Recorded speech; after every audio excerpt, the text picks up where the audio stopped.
ESPN Sunday Night Baseball for more than a decade. Your home for the Major League Baseball game of the week. Roll our track arm. Okay, everybody, let's have some fun. In Boston, at long last, this was supposed to be the year. Yet the Red Sox season now seems eerily familiar. Early season hopes, late season disappointment. While perhaps familiar, this season has been particularly frustrating.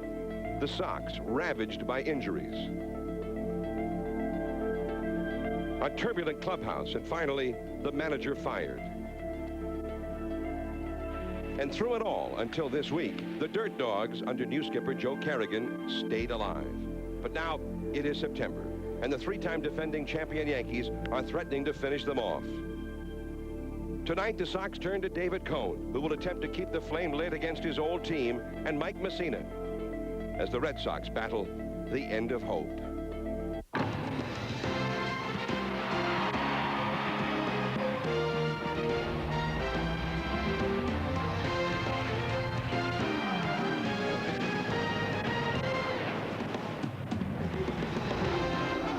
ESPN Sunday Night Baseball presented by Nextel. Tonight, it's the renewal of the ancient hostilities. Those old-time rivals, the New York Yankees and the Boston Red Sox, in Boston's Back Bay at historic Fenway Park. The Red Sox were already in desperate straits when the Yankees arrived, and Roger Clemens, the former Sox star, was outstanding. His best stuff maybe all year long. But Clemens went into the late innings trailing when the Red Sox handed the game over to their bullpen, and Jorge Posada hit a two-run homer, and the Yankees won. Then Pedro Martinez, with the Red Sox just having to have a win, and he left with a shutout, but again, the bullpen gave it up. Bernie Williams hitting a homer, and again, in the ninth inning, the Yankees were a winner.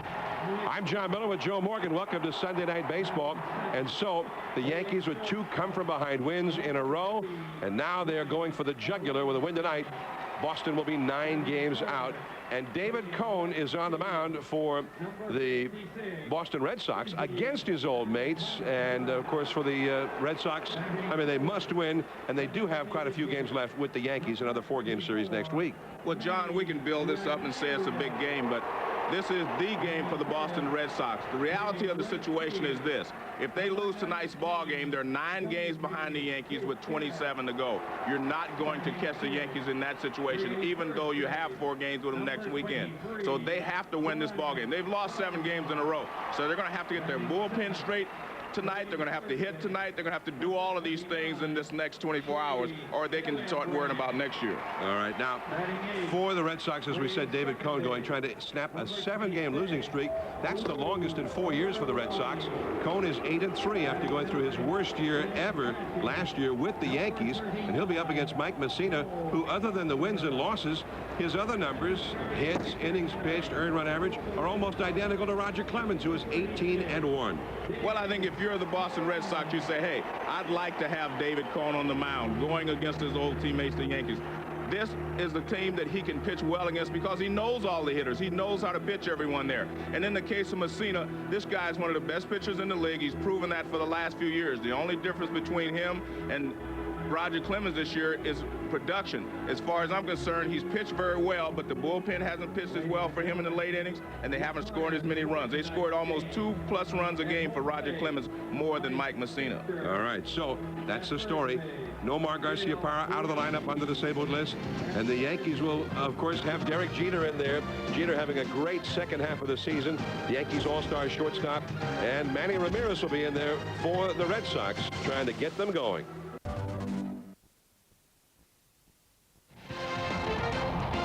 ESPN Sunday Night Baseball is presented by Nextel, how business gets done. And in part by Red Zone from Old Spice, intense protection for intense people. Fenway Park, ESPN Sunday Night Baseball. It's the Yankees and the Red Sox.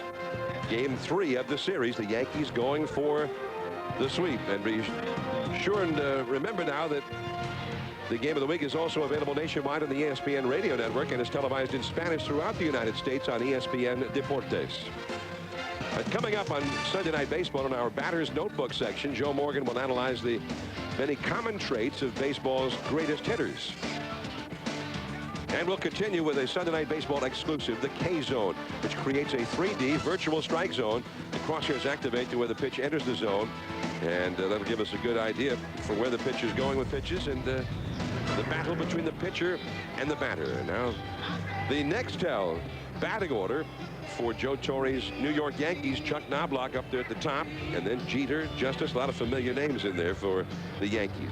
But the reason the Yankees, in my opinion, have done so well this year has been Tino Martinez. When he got hot, he was just started to carry the Yankees for a stretch there where they were struggling. He's also the guy that leads them in home runs and RBIs. You would not know that because they've been talking about him leaving at the beginning of the season, since the beginning of the season. And there you see David Cohn's numbers. I think the key thing here tonight will be walks and how well he stays ahead of these Yankees hitters, because they know him. They know he has a four-seam fastball, two-seam fastball, a sinker, and he has that Laredo slider, he calls it. He drops down to the right-handers with a curveball and also a splitter. So he has a lot of pitches to work with. And there's a called strike to Chuck Knobloch as we get started. 38-year-old David Cohn of Kansas City. John, the last time he pitched against the Yankees, he tried to establish his fastball early in the ball game, and he did a pretty good job when he could throw strikes. He established to them that he would throw him a fastball and then come after him with his sliders or curveballs or splitters. But he used the fastball to set everything up last time, and I thought he was pitching well that time, but he was a little erratic with his control. So if he has control and he goes after him with the fastball, I expect him to do pretty well. He's quickly ahead of Knobloch, 0-2. He struck him out on 3 pitches. This is exactly the same way he started the ball game against them that we did here earlier. He threw a fastball for a strike, then he threw a slider, and then he struck him out with a splitter. These are exactly the same 3 pitches that he threw to Knobloch to lead off the game. We started here earlier in the season. He struck him out in that at bat as well. And here's the defense. Mike Lansing, of course, playing shortstop. No Mark Garcia-Parra out on the disabled list, and they're not sure if he's going to return this year or not. I guess it'll depend on where the Boston Red Sox are when it is time for him to come off the disabled list. Derek Jeter. Jeter hitting .315, 18 homers, 65 runs batted in, and that's too low from Cohn. Cohn, who originally came to the Yankees in mid-season of 1995. And without him that year, they probably would not have made the playoffs as a wild card team. And that check swing and that big slider you're talking about, Joe, and a foul by Jeter. Nomar not in the lineup tonight.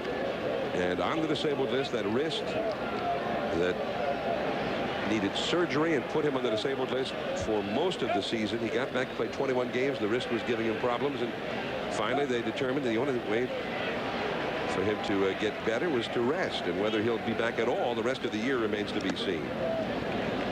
2 balls and a strike now to Derek Jeter.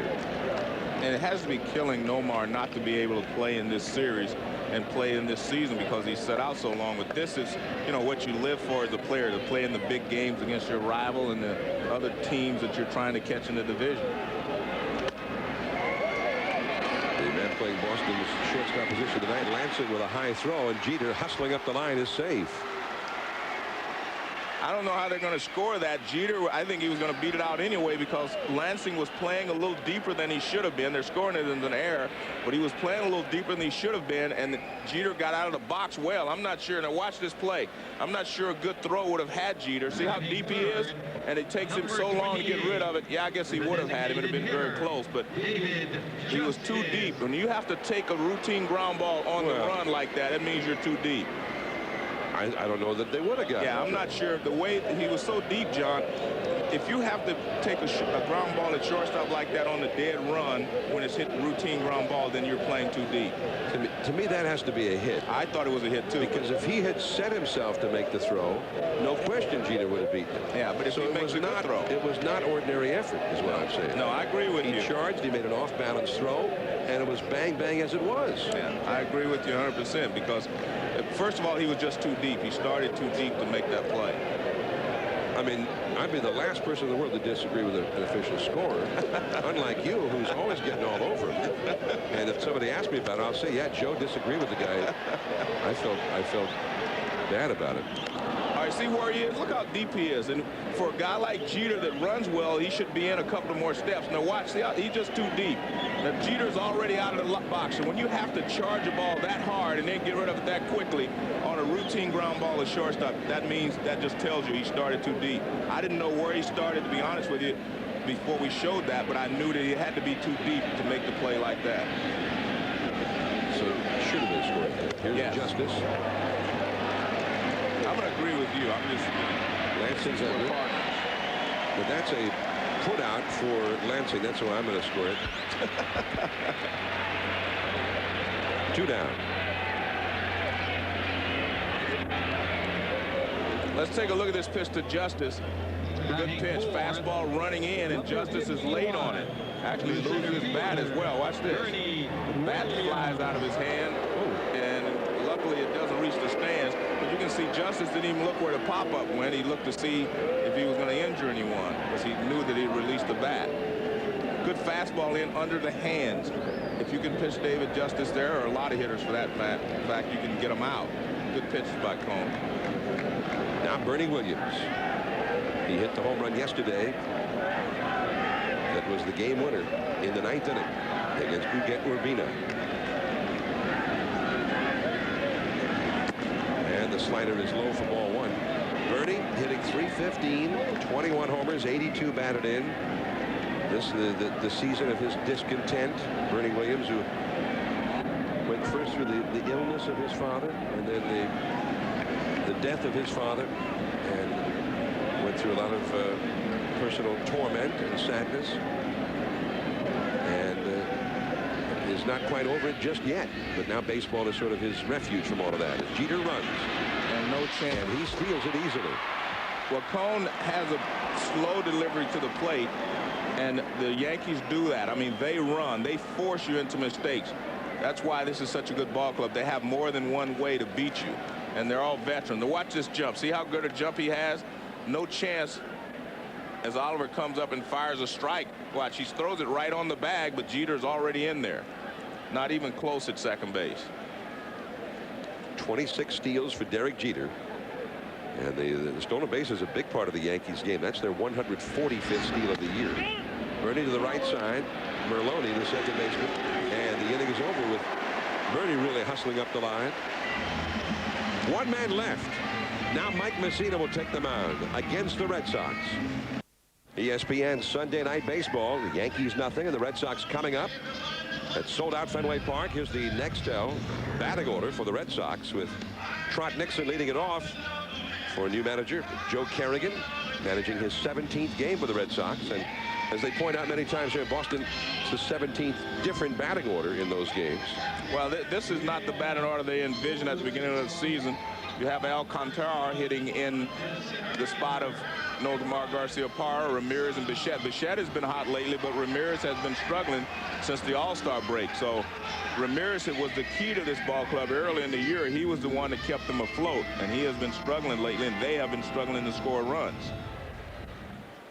And there's Mike Messina. You mentioned the numbers are very close to Roger Clemens, you know, in far as, you know, earned run average, innings pitched, strikeouts and such. But the Yankees have averaged 6.4 runs for Clemens and 4.1 for Messina in the games that they've started. And the bullpen's 3.56 with Messina and less than 2 when Roger Clemens is pitched. That makes a big difference in the wins and losses. And here's Trot Nixon leading it off for the Red Sox. And he's off the outside as Messina with ball 1. Actually, the bullpen for Messina has been almost 4 at 3.92 and 1.47 for Clemens. So big difference. There's a lot of things year in and year out that go into wins and losses for pitchers. That's a curveball, the knuckle curve from Messina in for a strike. I mean, Clemens himself, the last 4 years he was with the Red Sox, was 40 and 39. And the Red Red Sox felt that, I think as Dan Duquette, the general manager, said at that time, that he was in the twilight of his career. He went on to Toronto. He's had a long twilight, hasn't he? And it's one of the greatest twilights in history. Cy Young Award. He might win his 3rd Cy Young since passing into the twilight. He's 18-1 this year. But that's the point, right? I mean, a starting pitcher can do so much, and then there are other factors, some out of his control, that add up to wins and losses. And Clemens said, hey, I don't know how. Well, in fact, I think Clemens actually put a number to it. 25, 30, 40, 50 more wins than he'd had if he'd had Mariano Rivera on his team all the years that he had pitched. I think a lot of pitchers could say that, though. But I understand what he meant. He was exactly right. And down on strikes is Trot Nixon, and there is one away. Well, Nixon led off the game yesterday with a home run against El Duque, and that was the only run that the Red Sox were able to score yesterday. And let's take a look at the defense. Of course, Randy Velarde over here at third base is the new addition. He was just acquired by the Yankees from Texas, and this will be his 6th start of the season at third base. Is, of course, the first one for the Yankees. And there's Velarde. He was with the Yankees years ago, and he left just before they started winning all those championships. Velarde left as a free agent. Came up with the Yankees 1987. There's a called strike to Mike Lansing. Pretty good pickup for the Yankees, by the way. And some around baseball were kind of stunned that he got through waivers to the Yankees. Some thought maybe the Red Sox would have blocked him. And it's a little bit low with a fastball from Messina to Lansing. I think it's a good pickup for 2 reasons, John. They do not know exactly when Brocious is coming back. And this is actually Brocious' contract. He would be a free agent at the end of the season as well. So they may need him not just for the remainder of this year, but next year as well. Although they have prospects in the minor leagues that they think are ready for the major leagues, but you never know about that situation until they perform. Good breaking ball from Messina there. 1 ball and 2 strikes to Lansing. No score in the game. Last of the first. All the games of this series have been really tight. The Yankees have been shut out into the 8th inning in both of the first 2 games of the series. Messina got it looking. And that looked like a hard breaking ball, and he doesn't really throw a slider normally, but that looked more like a slider than anything else. Now watch where this pitch starts off the plate inside. Look at that, and then it just breaks on the inside corner, right on the corner. As you can see that breaking motion. It looks like a curveball spin, but it looked a little sharper than his normal curveball, flatter and sharper. Well, Messina, I remember in his Baltimore days, he had 2 different curveballs. One was more of a sharp dropping curve. One was more of a sweeping curve. Well, that was more of a slider, sliding across curve anyway. And that's a curveball for a strike to Alcantara. Izzy Alcantara, who had tied the Pawtucket Red Sox club record with 36 home runs this year. 2 down, nobody on. Big and strong. Right to Jeter. So Messina with a very quick and quiet first inning. No score. We go to the second. Tino Martinez and Jorge Posada coming up. ESPN Sunday Night Baseball presented by Nextel. No score after 1 from Fenway Park. John, I'm going to show you this young kid swing, and then I'll tell you more about it later on. Just watch this swing. Watch his head, watch his hands, and watch. He, just like Jeff Bagwell, lifts his foot up, puts it right back down. Head stays in the same place. Great hand action, and he rips the baseball. And we'll tell you why that's important later on when, as the game progresses along. I'll tell you why it's important. Tino Martinez grounds 1 foul, leading off for the Yankees in the second inning. That's Israel Alcantara, 28 years old, from the Dominican Republic. Been around a long while. Originally signed all the way back in 1992 by the Montreal Expos. Whose general manager at that time was one Dan Duquette. He later brought him here to the Red Sox organization as the Red Sox GM. A foul by Tino Martinez out of play. 0-2 the count.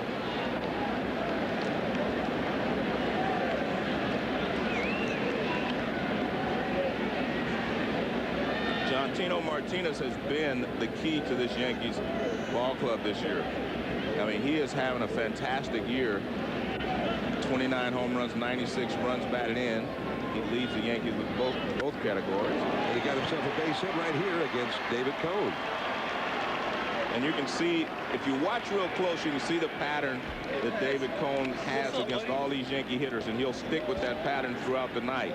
Well, he wanted to jam Martinez after throwing him a few breaking balls. All the fastballs he threw, see the target inside, all the fastballs are supposed to be in. That ball got a little bit more of the plate than he wanted because he was ahead in the count, but that's exactly where he wants to pitch Martinez and David Justice, and he wants to stay away from Bernie Williams and some of the other hitters. Here is Jorge Posada. He slammed a foul ball down off his left big toe last Sunday in Anaheim. He was afraid that he had broken it. He takes a called strike. It's 0-1. Posada did the X-rays, I guess, the next day, and came up negative. And gave a little protection, which he disdained. Said, I don't want it. He's been playing ever since, and he got the game-winning home run in the 8th inning here Friday night. Perhaps the back-breaking home run for the Red Sox. Well, you have to be very tough to be a catcher. There's no doubt about that. To be a big league catcher, you've got to have a high pain threshold. You never caught, did you? I was a little smarter than that. And I didn't like pain. And Cone just misses off the outside. 1 ball and 1 strike. But now the Red Sox had shut out the Yankees into the 8th inning in each of the first 2 games of this series and still lost those games. And that is the first time, Joe, in their history that has ever happened. That here at home, they shut out a team, the same team, into the 8th inning 2 straight games and still lost both games. Well, Castillo and Martinez both shut the Yankees out for 7 innings. Castillo only allowed them 2 base hits on Friday night, but they still were not able to win. They took him out after 7. It's a corner debate here in Boston. Changed up, struck him out. Well, if you watch David Cone, he told you exactly how he wants to pitch Posada as well. He doesn't want to throw him a fastball. He wants to get Posada out with off-speed pitches. And here's the finisher. There's that little splitter down and away. He threw him a curveball to start it off. He threw him a changeup, and he threw him another splitter, and there's a splitter to finish it. He does not want to have to throw a fastball to Posada. And I find it very interesting myself, just as an observer, to see how he attacks each one of these Yankee hitters. Especially Posada, his old battery mate. Posada has not yet had a hit against David Cone. Well, you would think that he's the catcher. He'd know more about him than anybody, that he'd have an advantage. But also David Cone knows about Posada, and he's throwing the baseball. Pitcher always has an advantage. Paul O'Neill. O'Neill with 20 home runs, and I mean, that's not so extraordinary. Actually, it's a pretty good year for O'Neill, one of his best home run years in a while, but he's also had 22 steals. And only been caught 3 times. Now, that's extraordinary. I mean, especially for a guy his age. Not that I'm... Look at that. The oldest player in the history of baseball with 20-20. You didn't do 20-20 by that age? How old is he? Yeah, 53. I don't think I was playing that long. Paul O'Neill is 38 years old. Well, I was playing at that age, but I wasn't stealing 20 bases. You know, really hitting 20 home runs. And I think the other thing is that he's in better shape at age 38. Oh, wait a minute now. Sharply hit the second, should be 2. Nice pickup there by Maloney, and they get the double play. Maloney to Lansing to Daubach. So O'Neill grounds into a pair. Manny Ramirez coming up. Ball from Fenway Park. Yankees nothing, Red Sox nothing. Football fans, this fall all ESPN Sunday night NFL football games will be telecast in Spanish on ESPN Deportes. Amigos del fútbol americano, la jornada dominical de la NFL se puede ver todos los domingos a través de ESPN Deportes. Para obtener ESPN Deportes, llame a su operador de cable local. Para más información, conéctese a espndeportes.com. To get ESPN Deportes, contact your local cable operator or satellite provider.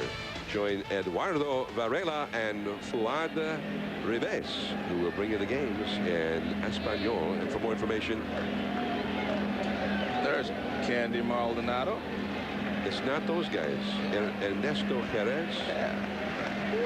La voz de béisbol en ESPN Deportes. Con ESPN Deportes. That's the best fastball that Messina has thrown in this ball game. But Manny is, he's not been hitting well lately. His average is down to 307. He's got 39 homers, 111 RBIs. But he really struggled for most of the month of August. Manny hit only 234 in August. 0-2 the count. Oh, man. Strike 3 called, and Ramirez knew it. Well, Messina didn't fool around with a breaking ball or any others. They came right back with another hard one. Well, that's what makes Messina so tough, John, is that he has 2 quality pitches with which he can get you out with, and that's the good fastball and, of course, the knuckle curve. With 2 strikes, he just paints the outside corner right on the edge. Strike 3 call. And I think one of the things that the K-Zone has showed us is that these umpires are pretty good on those corners in most cases. Yeah. I mean, that ball was right on the corner. Remember, the K-Zone is accurate to 0.4 of an inch. There's Dante Bichette, and he bounces one foul into the Yankees dugout. No score, second inning. So you were talking about Mike Messina, and he has received the 6th lowest amount of run support of any pitcher in either league this year. And, I mean, much less than the Yankees staff as a whole. And as you mentioned, over 2 runs less per game than they've given Roger Clemens in his starts.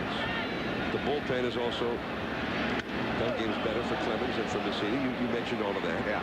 But sometimes it's who you face, your opposite number, that will determine some of that. You see the wins and losses not even close, but look, the ERA very close, the innings pitched, the hits allowed, all very close, and he's walked a lot fewer guys than Roger Clemens has. The only thing I will say is sometimes statistics can be a little misleading in that, you know, maybe Roger has pitched and held the team down until they scored the 6 runs. For instance, he may pitch 6 innings, only give up 1 run, and be winning 1-0, and all of a sudden his team scores 5 or 6. So, I mean, sometimes statistics do not tell the whole story, but obviously Messina has pitched very well. Bichette down on strikes, chasing that curveball way out of the strike zone, and Messina has struck out 4 of the first 5 hitters. Well, you mentioned his breaking ball, and I mean, you can see him. I mean, that's just he's completely fooled here by this pitch. Bichette is. I mean, that's the big breaking curveball down and away. And Messina seems to have his best stuff with him tonight, and the main thing, he seems to have excellent control. We've seen him hit the inside corner a couple of times and the outside corner. Now Brian Daubach, just recently back from the disabled list. Fastball in there for a called strike. That's the 18th pitch thrown by Messina. 15 of them have been for strikes. And John, sometimes you have your good control on the inside corner or the outside corner. He has his control on both sides of the plate so far in this ball game. So it's been a trademark of Messina. He's always had excellent control. Very few walks. Gets ahead of the hitters. The fastball fouled away. But I want to get back to this thing I was making a point about, Joe. Listen to some of the names of pitchers that Messina has gone up against this year. Jamie Moyer, the Seattle, 16 wins. Eric Milton, been the top winner for the Minnesota Twins. Greg Maddux, one of the great pitchers of his time. Mark Mulder, he won number 17 today for Oakland. And Pedro Martinez, he's faced him twice. He did beat him once, though. I remember that in Yankee Stadium. The one thing that happens, John, and it may sound like a very small thing to fans, but when Joe Torre did not pitch Roger Clemens against the Mets and moved him to another day, that changes the matchups for the rest of the season, not just for that particular weekend. It changed the matchups that you have for the remainder of the season. And Rogers pitched great, so I mean, he's taking advantage of it. I mean, Rogers 18-1. You don't get there by just being lucky. Yeah. Well, I mean, luck plays a little bit into it. He was behind 1-0 here Friday night. I mean, if the Yankees had not ever scored, he wouldn't have gotten his 18th win.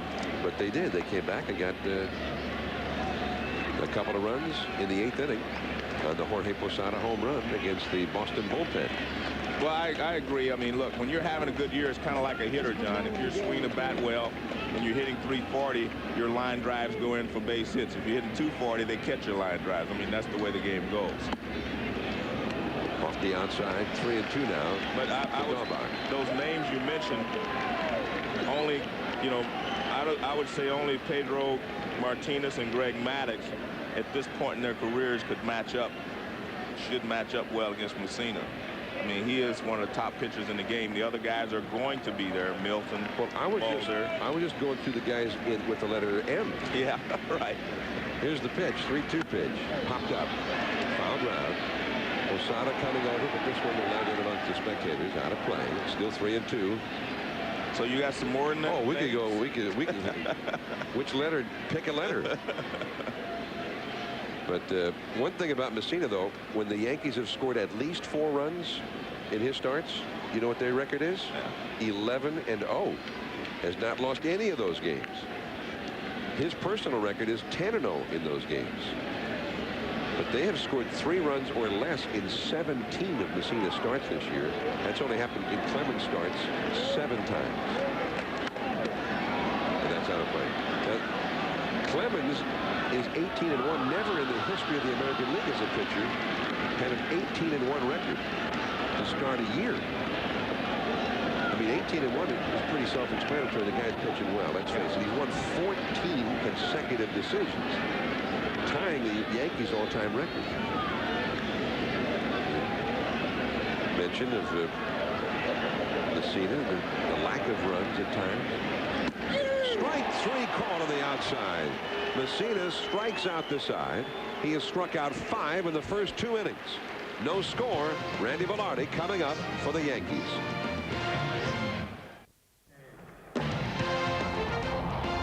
ESPN Sunday Night Baseball, presented by Nextel, is brought to you by the makers of Reason Candy. Mighty chocolatey, mighty Reason. You gotta try them. And by Sears. The good life at a great price, guaranteed. Yankees nothing, Red Sox nothing as we start the top of the 3rd inning. David Cohn and Mike Messina matched up here. We were talking about, he tells you how he wants to pitch. Watch a curveball to Posada. There's a changeup away, a splitter. And here comes another slider. He never throws him a fastball in this at bat. There's a splitter again to finish it off. So that tells you that he does not want to throw Posada a fastball unless he has to. So you can watch for that for the rest of the night unless he gets way ahead. Now Randy Velarde. Now when Messina first came to the Yankees in 1995, Velarde was a Yankee. But Velarde said that he kind of kicked himself ever since he left the Yankees as a free agent. He took a nice offer to go to the Angels. He said part of the reason was because they offered him a regular job, but also he thought that the Yankees were not going to be good enough to do what they actually proved to be good enough to do. They won the World Series the very year that he left. Velarde pops out to Merloni, and there is one away. And you hear that little fake clap there. That's because in yesterday's ball game, it was a ball that was dropped in the outfield there that dropped in for a double that they felt like someone should have caught, either the second baseman or the right fielder. Chris Steins was the second baseman. He took the blame for it, as Carl Everett was in right field. It was a critical play on a ball hit by this man, Alfonso Soriano. Soriano, new into the Yankees mix this year out of their farm system. 16 homers, 29 doubles. He's got 38 steals. He leads the club in steals. And Joe Torre said that it's remarkable the amount of knowledge he has accumulated from the start of the season till now. Well, I think a lot of that has to do with his relationship with Willie Randolph. Willie Randolph is his biggest booster. I was talking to Willie before the game, and he basically said that the great thing about him is he has quickness. He said that he can set it into a second stage when he takes off to steal a base, or when he's running the base, he has another gear. And he said that basically, like Joe said, he's willing to learn. He wants to learn. He said he's come a long way since the beginning of the season, but he has a lot of potential, and he can be a big star before all this is over. He said especially offensively, he's still learning, you know, at second base because he was a shortstop, but he is going to be a special player. That's what Willie Randolph said, and he should know. Soriano's only 23 years old. Hits one high and deep toward the wall. Back at the wall. Under it now is Alcantara, and he makes the catch. So Soriano falls a little bit short. 2 down. Now here's an update with Dave Revson. Okay, John, thanks a lot. Nextel taking us to L.A. Cards and Dodgers, top of the second. Mike Matheny laying down the squeeze. Jim Edmonds scores as Matheny gets thrown out. It's 1-0 Cards. That's what stands bottom of the second. And it is still going in San Diego. Diamondbacks and Padres scoreless. Top of the 12th. Back to John and Joe at Fenway. Wow. Amazing game there in the San Diego. Big game for Arizona and the Giants. The Giants won today.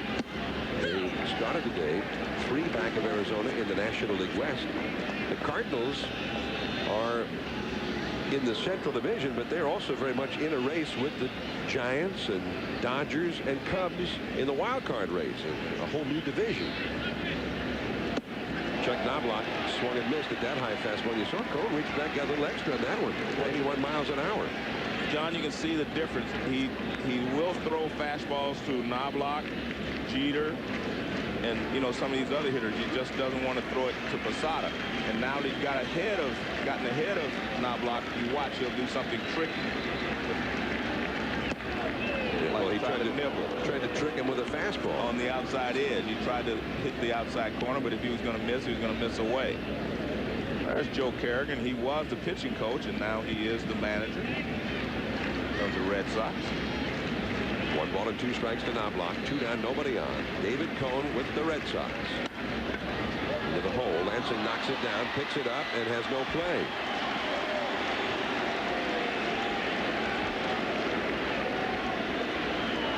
So that will be. Well, we'll see how they score this one. You said the other one was a base hit. I'm giving him an error on this one. And we'll see how this one is. Maybe it'll be even for the day. This ball definitely has to be caught. Whether he throws him out or not is a different story. But watch, this ball is not hitting the hole. See, this ball is almost right at him, but he tried to get the big hop, which he did do, but he wasn't able to make the catch. And it is scored as an error. He's been charged with 2 errors now. Knobloch is aboard. Chuck Knobloch, who has 35 steals this year. This seems like a stolen base spot, Joe. Well, it definitely is. It's just a matter of which pitch he can get the jump on. And Jeter is aggressive at the plate. And Jeter takes a called strike on the outside. A breaking ball, and it is 0-1. Jeter. I think Jeter expects Knobloch to go on this first pitch. Watch how he takes this pitch, John. It's a breaking ball over the outside, but watch Jeter lean out there. That's what you do to try to help protect the base runner if he's stealing a base. I think he felt like Knobloch was going on that pitch. Now Cone with a move to first. Knobloch is back. No score. We're in the 3rd inning.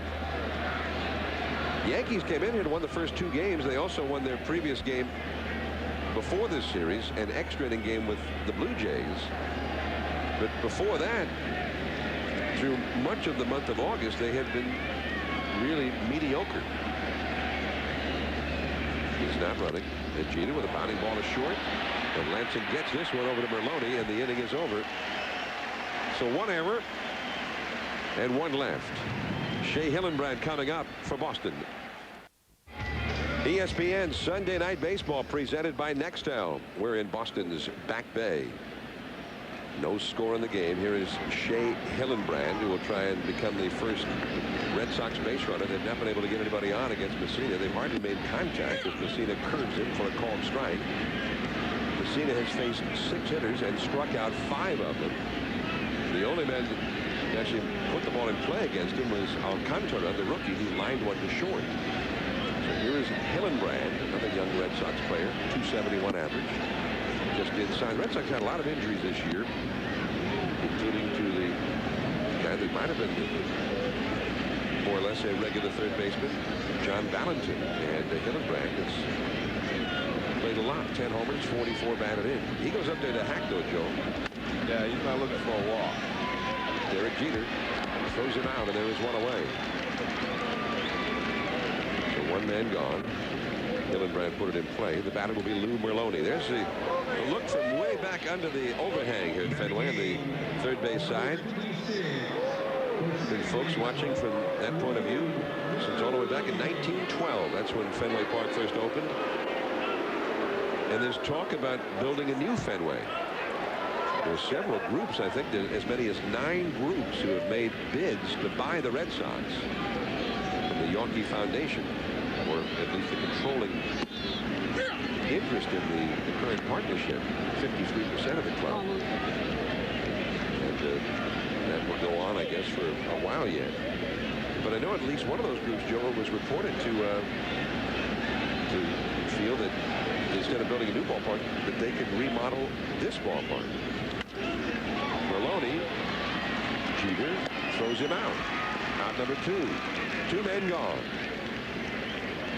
And the look from high above Fenway Park, provided by the Saturn Lightship. Saturn's new airship is proud to bring you these overhead views of historic Boston and Fenway Park.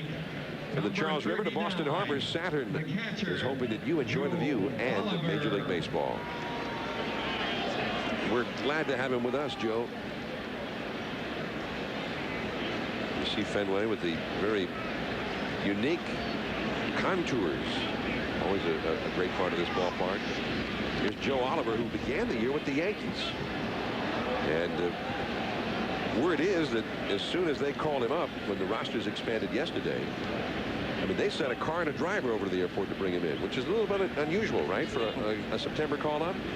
But they wanted him not to get stuck in traffic or any other such thing, because they wanted to pick his brain about what he knew about the Yankee pitchers and even their hitters. Joe Oliver is thrown out by Soriano, and Mike Messina has been perfect through the first 3. The power's coming up for the Yankees now. Justice, then Bernie Williams, and Tino Martinez. Into the 4th, still scoreless. ESPN Game Track. We've got 2 outstanding pitchers going. Mike Messina for the Yankees. He's had 5 strikeouts and has been perfect through the first 3. And David Cone, 38 years old, facing the Yankees in a desperation game. He's been outstanding. The only hit he has allowed was this single in the 2nd inning to Tino Martinez. And now we pick up the action in the 4th inning at Fenway Park. The numbers 3, 4, 5 hitters, Justice, Williams, and Martinez. The big power is up for New York. And this is the 2nd time through the order. Let's see if David Cone changes. He was in tight on David Justice the first time up. Yes, he is changing, as he starts him with a breaking ball this time instead of the fastball in the hands. And that's what you do as a hit pitcher. You know that the hitter remembers how you got him out, so he may be looking for that pitch. So you change the 2nd time up, then you change even the 3rd time up if you're still in the ball game. And the 4th time up, you go to what has worked for you earlier in the ball game. 0-1 to Justice. Low on the outside. 1 ball, 1 strike. Now, Justice ended up with 41 homers last year. He was a significant midseason pickup by the Yankees for the stretch run. Really added a great deal of power to their lineup. But this year, he's had slumps, he's had injuries, and has only 17 home runs.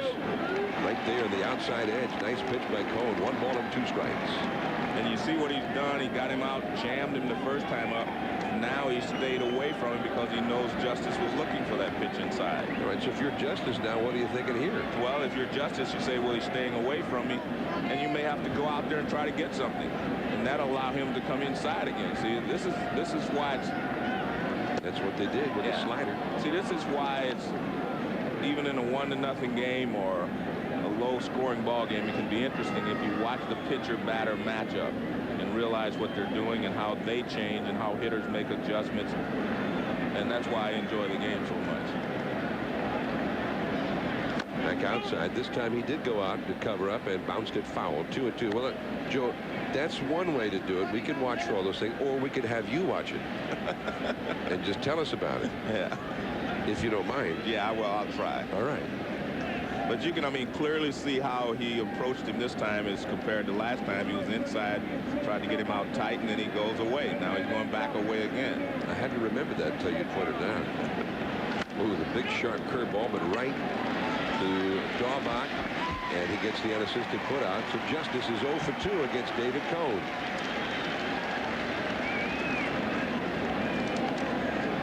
Let's take a look at this at bat.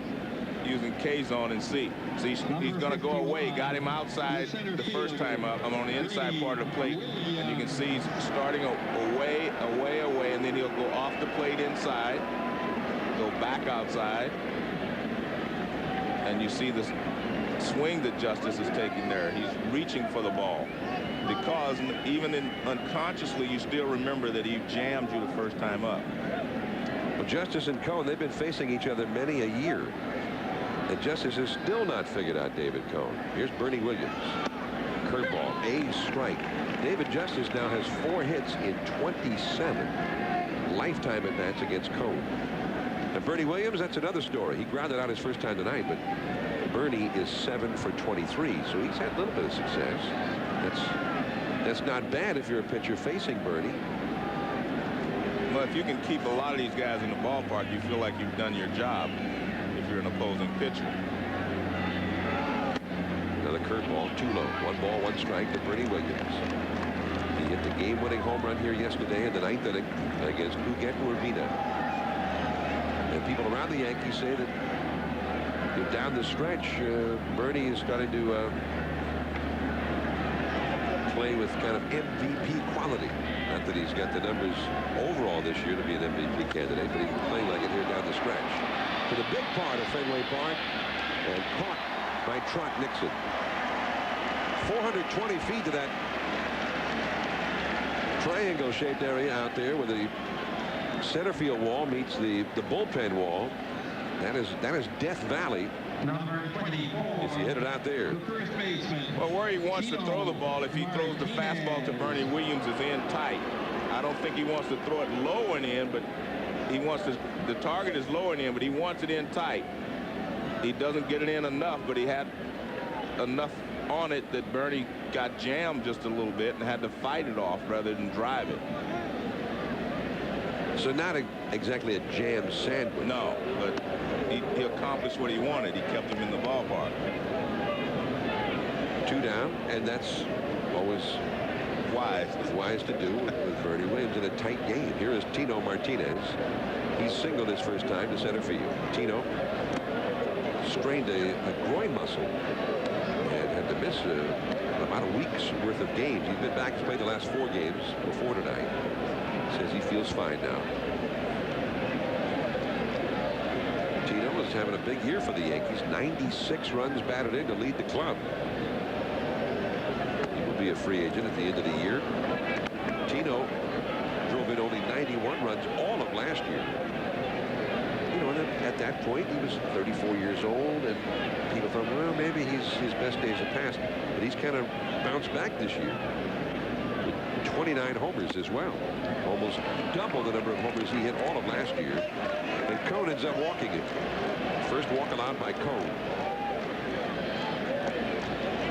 So with 2 down, Tino goes to first, and now Jorge Posada will come up. Number 20, the catcher, Jorge Posada. David Cone, I mean, how bad was his year last year when Jorge Posada was his catcher? 4 wins and 14 losses. I mean, that's bad enough. An ERA of almost 7. But it was one of the worst records ever for a team that won a World Series. Fastball for a strike in the knees. He was one of only 3 pitchers to be on a World Championship team and have an earned run average below, or not an earned run average, a winning percentage of below 30%. Remember Randy Lurch with the Phillies? He was 4-14 back in 1980 when they won it all. And John Blue Moon Odom with the Athletics, 1973, had a 29% winning percentage. He was 5-12 that year.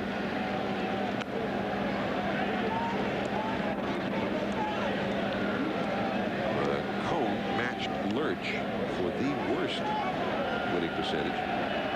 And Cone got into that World Series, faced 1 hitter, Mike Piazza, in the final game and retired him. That's how he went out as a Yankee. Got Piazza, they held the lead, and the Mets never did score. Lost the ball game.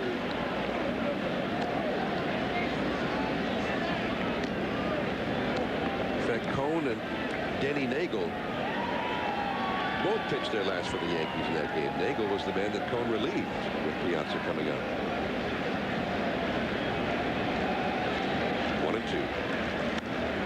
Big cut there on a breaking ball by Posada. This is that game we're talking about, Joe. 5th inning. Nagel was kind of shocked to see Cone coming on, but Cone got it done. And Luis Sojo caught that pop-up and later would break the hearts of the Mets as he, in Game 5 of that World Series, drove in the winning run against Al Leiter. 1-2 the count. Fenway Park. I mean, people around here really thought this was going to be the year for the Red Sox. We got Manny Ramirez. As soon as they signed Ramirez, huge lines were forming at the ticket offices this winter in freezing weather. Well, I knew they would be fun to watch with Manny along with the other players, but no one could predict all the injuries that the Red Sox would have this year. Oh, man. Great curveball for the strikeout. Posada has struck out twice. Only 1 hit for the Yankees. We'll go to the last of the 4th inning now. The top of the order for Boston. Cone and Messina tied at 0. Dave Revson in our Sports Center in-game studios. Giants have beaten the Rockies, trying to pick up a game on the Diamondbacks, who are playing the Padres. And David DeLucci there with the bases loaded, robbed by Ryan Klesko in the 12th. It's now in the 13th. They are still scoreless. Cards on top of the Dodgers now 3-0. Albert Pujols, Jim Edmonds have driven in runs. John and Joe. Darryl Kyle and Kevin Brown. Kevin Brown back from the disabled list, his 2nd start, but the Cardinals put some runs on the board against him. Darryl Kyle, a 20-game winner last year, looking for number 14 this year. If the Cardinals win that game, they will catch the Dodgers. In fact, they will. Yeah, they will catch the Dodgers in the wild card standings over there in the National League. You've got so many races in the National League going, it's hard to keep track of all of them. But the 3 division races, which are all up in the air yet, plus the wild card race, there are 8 teams going for the 4 playoff spots in the National League right now. All 8 of them very much alive. 2-1 to Trot Nixon. Now Nixon in the lineup against Messina, even though he has never hit well, he is 1 for 23 in his career against Messina. And right to Tino. And that's out number 1. That's 10 in a row retired by Messina. No Red Sox has yet reached base in this game. 1 down, nobody out, and Mike Lansing comes up. Meanwhile, in the American League, Joe, things are starting to come into focus right now. I mean, we know Seattle. I think they're going to win the West. I think you're right. I mean, they haven't clinched it yet, but they have an 18-game lead over Oakland. And Oakland, in the wild card race, started today with a 7-game advantage over Boston. And, of course, the Red Sox know that Oakland has already won its game 3-1 in Tampa Bay. Mark Mulder won his 17th. Lansing fouling one out of play. I mean, Oakland's way ahead of the wild card race in the American League. The Yankees are 8 games ahead of the Red Sox in the East. Cleveland is 5.5 ahead of Minnesota. Now, Minnesota is the one team that actually, at this point, seems to be still alive. Well, as strange as it seems, I have to tell you, the White Sox are still in it because they have the games with Cleveland. I mean, it may sound strange, but they're actually as close to first place as, say, the Boston Red Sox are. White Sox beat Cleveland today 19-10. Cleveland had 6 runs in the 2nd inning for a 6-0 lead, and they lost by 9 runs. It's made the White Sox mad. White Sox is 7.5 out. Messina, that looked like a slider. Now, Messina will throw a slider occasionally. The first time he ever did, when he was with Baltimore, it stunned the catcher. Well, it looks weird. That's not his rotation for his, his knuckle curve to go straight down. That one had a little flatter trajectory. I think it was a slider. Yeah. The first time he ever threw it, he stunned the catcher. He said, "Where did that come from?" He said, "Well, I fiddled with it on the side. I just thought maybe it was the right pitch to throw right there." Well, technically, he left it up in the zone, so it wasn't a good pitch in that instance, but he got away with it. 1-2 to Lansing. Changeup low. 2-2. Mike Messina out of Stanford University.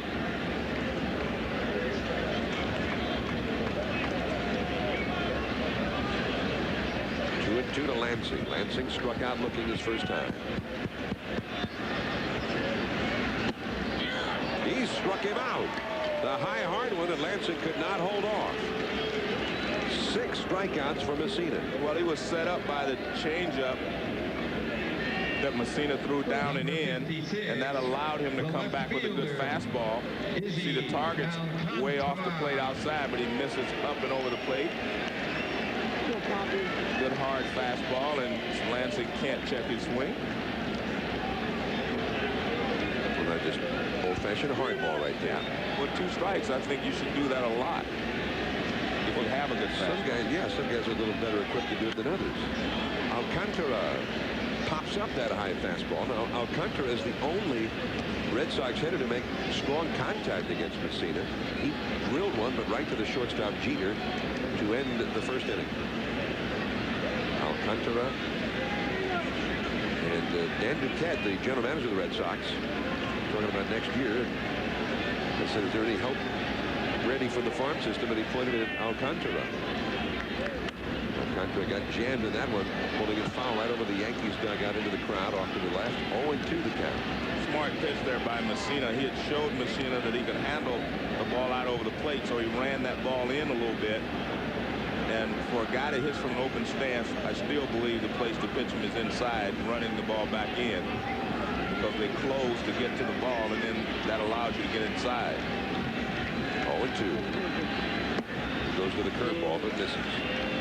I would think that, even though I haven't seen much of him, that Alcantara would be able to, get pretty good pitches to hit, because he doesn't stride a lot, so he doesn't have to commit as quickly as some of the other young players I've seen.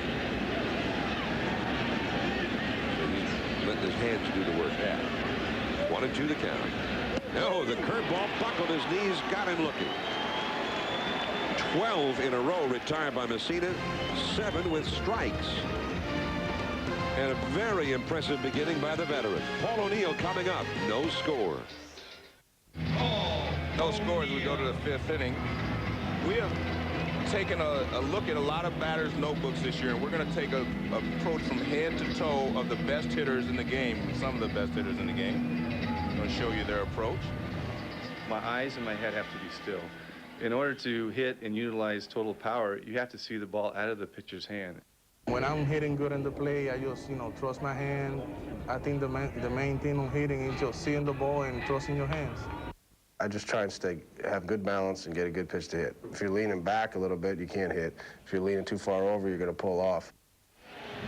And that explains head to toe, eyes, hands, and your feet, what you're supposed to do with them to be a good hitter. Here is Paul O'Neill. And he takes ball 1 from David Cohn.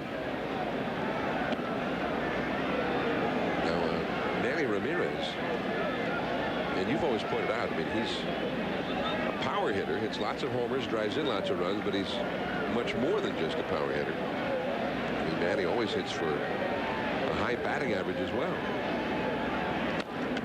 And for that matter, so does Jeff Bagwell. Most of the top hitters in the game now are doing all the way around. Yeah, you're right. I mean, that's what, in my opinion, separates a lot of the players today from some of the players in the past. Either in the past they were home run hitters or they hit for high average. The players today do both. And I think a lot of that has to do with the technology in the game, that they're able to go in, they can have an at-bat in the game, going and watch a film of the at-bat and decide what they did wrong and correct it right there on the spot. 1 ball, 1 strike to O'Neill, and he fouls that one away. Got a backdoor slider there from Cohn. O'Neill grounded into an inning-ending double play in the 2nd inning. Well, he's hit Oliver twice on it with his backswing, and he looks back every time to see, he's looking at him to see if you're all right. I mean, he's hit him twice with his backswing.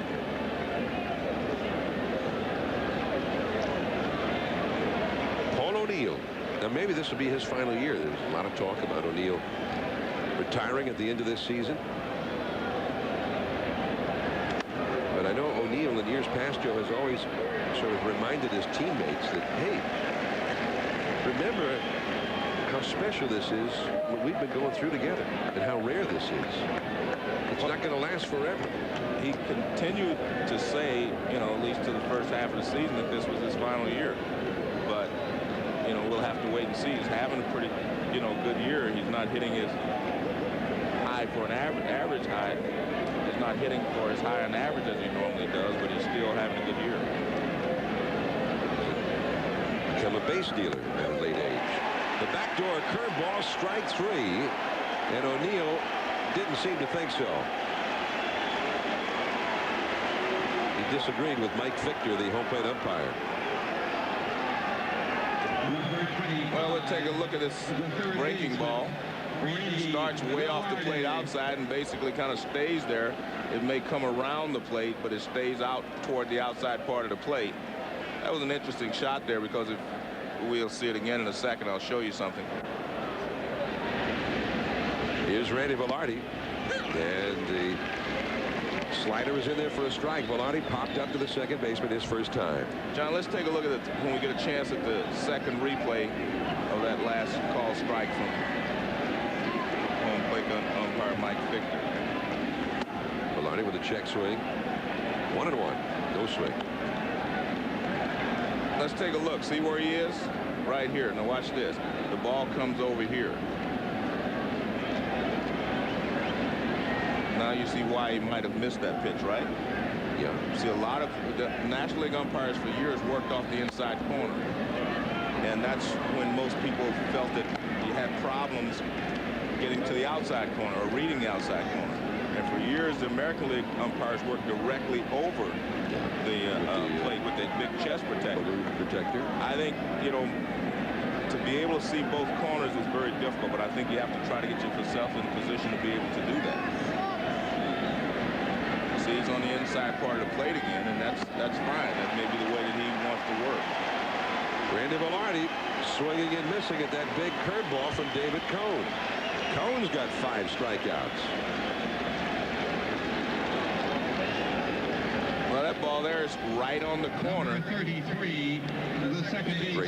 That's right up in the triangle. That's a curveball. Yeah. Right up in the triangle. So 2 down, and here is Alfonso Soriano. But I think one of the great things about this K-zone technology, computerized technology that goes into it. Soriano looks at a slider for a strike. Is that could be used as a real teaching tool for an umpire.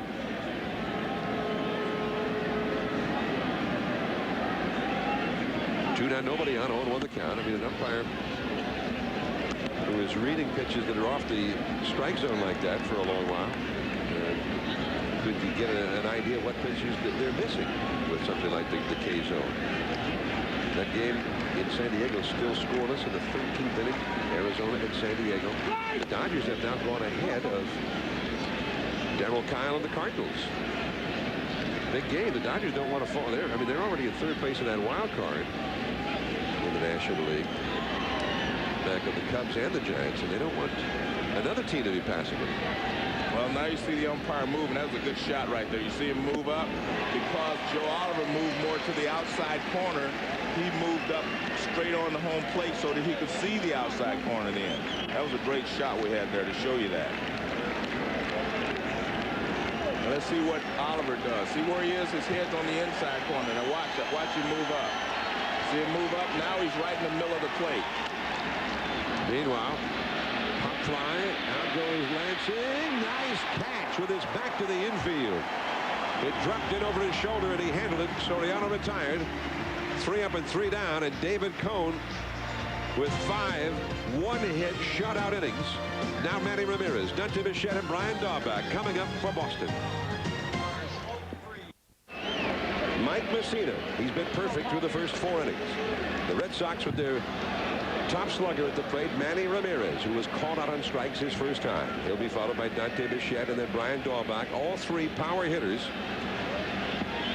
capable of taking one out of the ballpark. The wind, by the way, is blowing out toward left field tonight. Yesterday here at Fenway, it was blowing in from left, which is the typical breeze of autumn here at Fenway, which works against the sluggers. But not tonight. It's blowing out. The high hard one that misses. 1 ball, 1 strike. Messina has 7 strikeouts. And you see the flag indicating the wind blowing out toward left. Not a real hard wind at the moment. Manny Ramirez, 1 ball, 1 strike. Curveball for a called strike 2, 1-2. Ramirez came to Fenway Park. The first pitch that he saw, the first swing, as a member of the Red Sox, he hit a 3-run homer here at Fenway. Then his first Yankees-Red Sox game at Fenway, he drove in the winning runs on a base hit against Mariano Rivera, no less. That's foul off the right field side. On the downside for Manny, we told you he's been struggling really since the All-Star break. And he's had a lot of problems with the hamstring injuries. He's injured both hamstrings at various times. He opened the year as a DH, and he's been DHing again here lately with another hamstring problem. Well, your hamstring, you need your legs. And I mean, Manny uses his legs very well, and a hitter needs his legs. I tell you, one thing I'm noticing here, you never like to hang a curveball inside or throw it inside if you're a right-hander pitching to a right-handed hitter. But Messina, his curveball, they can't see the spin on it, and it buckles their knees. So his is not really a hanger when he throws it inside like that. He changed up that time. Ramirez got a piece of it. We saw him strike Alcantara out on a curveball that buckled his knees. It started inside. We have not seen a right-hander swing at that breaking ball inside because it starts right at them, and you freeze for a second because you can't see the spin on it.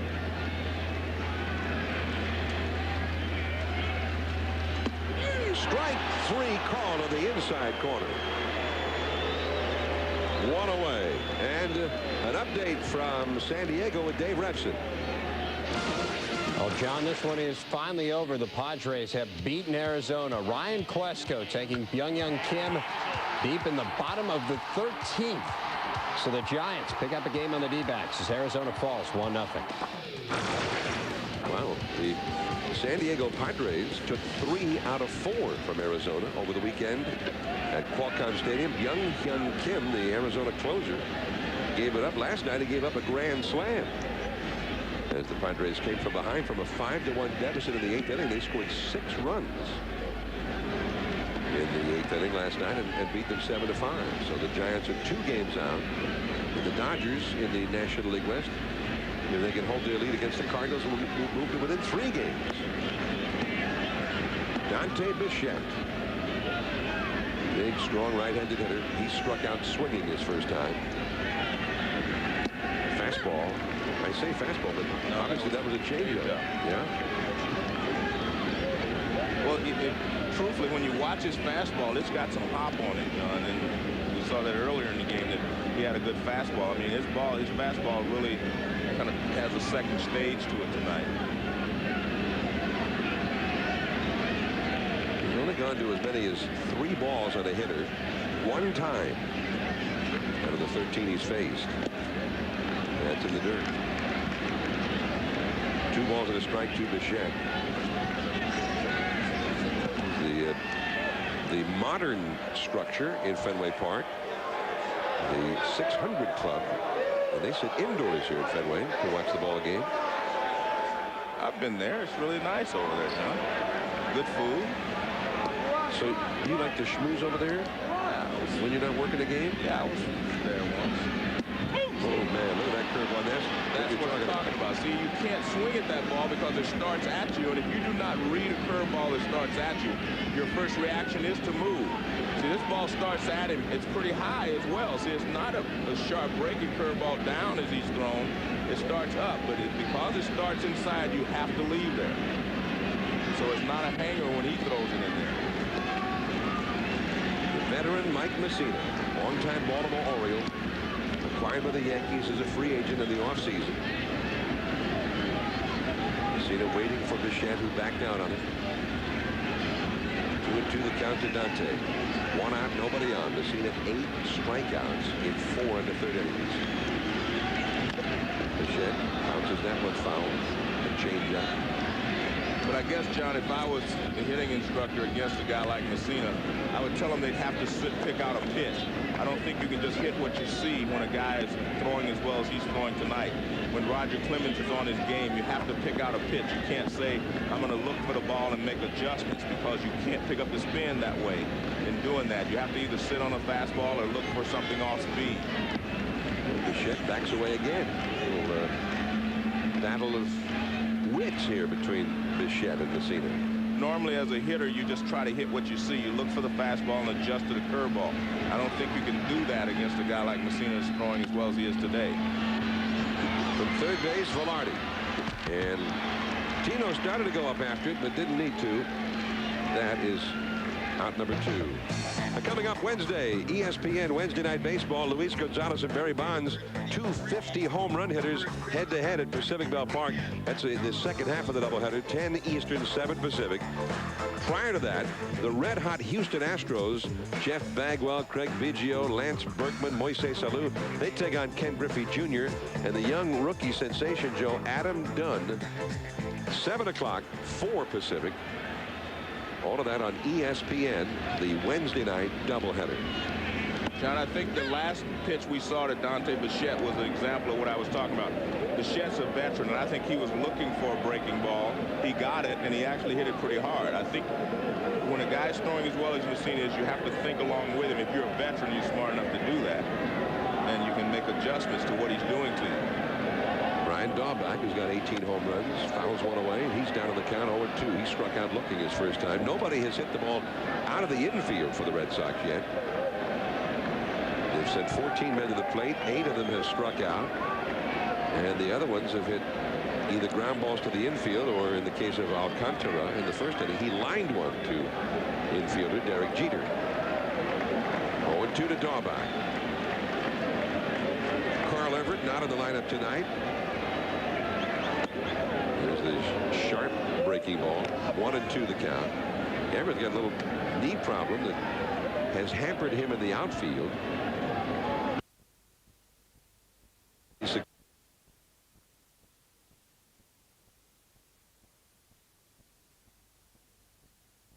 Knee problem, except Ramirez has got a hamstring problem, and he has to DH. Strike 3 call. And this time Daubach is unhappy about it. He got called out on a similar pitch his first time. 9 strikeouts. Messina has been perfect through 5.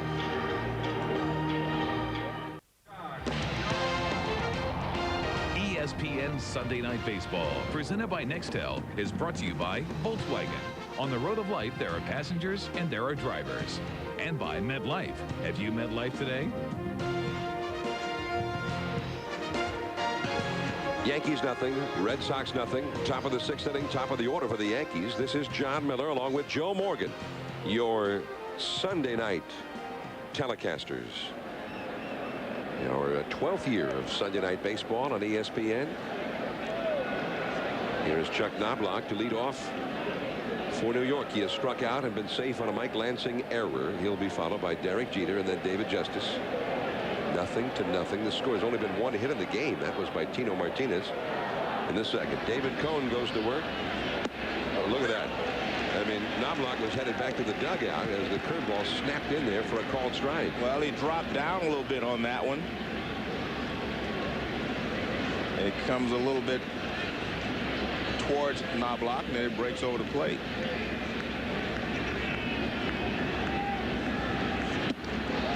Came back with another one this time. Half of Knobloch's body still was heading back to the dugout. You're right. But he got off a pretty good swing. Yeah, well, he opened up. The only reason he got a good swing there is because that ball was so stayed, you know, was on the inside part of the plate. But it definitely buckled him again.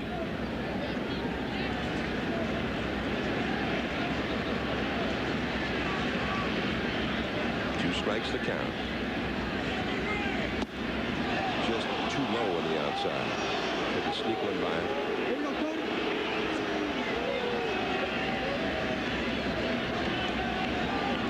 David Cohn. Red Sox starters in this series have not allowed a run. Frank Castillo on Friday night. Pedro Martinez yesterday. Not David Cohn. Into the 6th inning of this one. goes to Lansing. His throw will not be in time. The dive by Hillenbrand, and it was just beyond him. So Knobloch gets an infield hit. Well, David Cohn was very upset with himself because he was way ahead in the count. He had buckled him with twice. Now he doesn't throw him another curveball. He throws a sinker or maybe a splitter. Can't tell exactly what it was, but he did not get it where he wanted it. And no play. Hillenbrand dove for it. He had the only chance to make the play.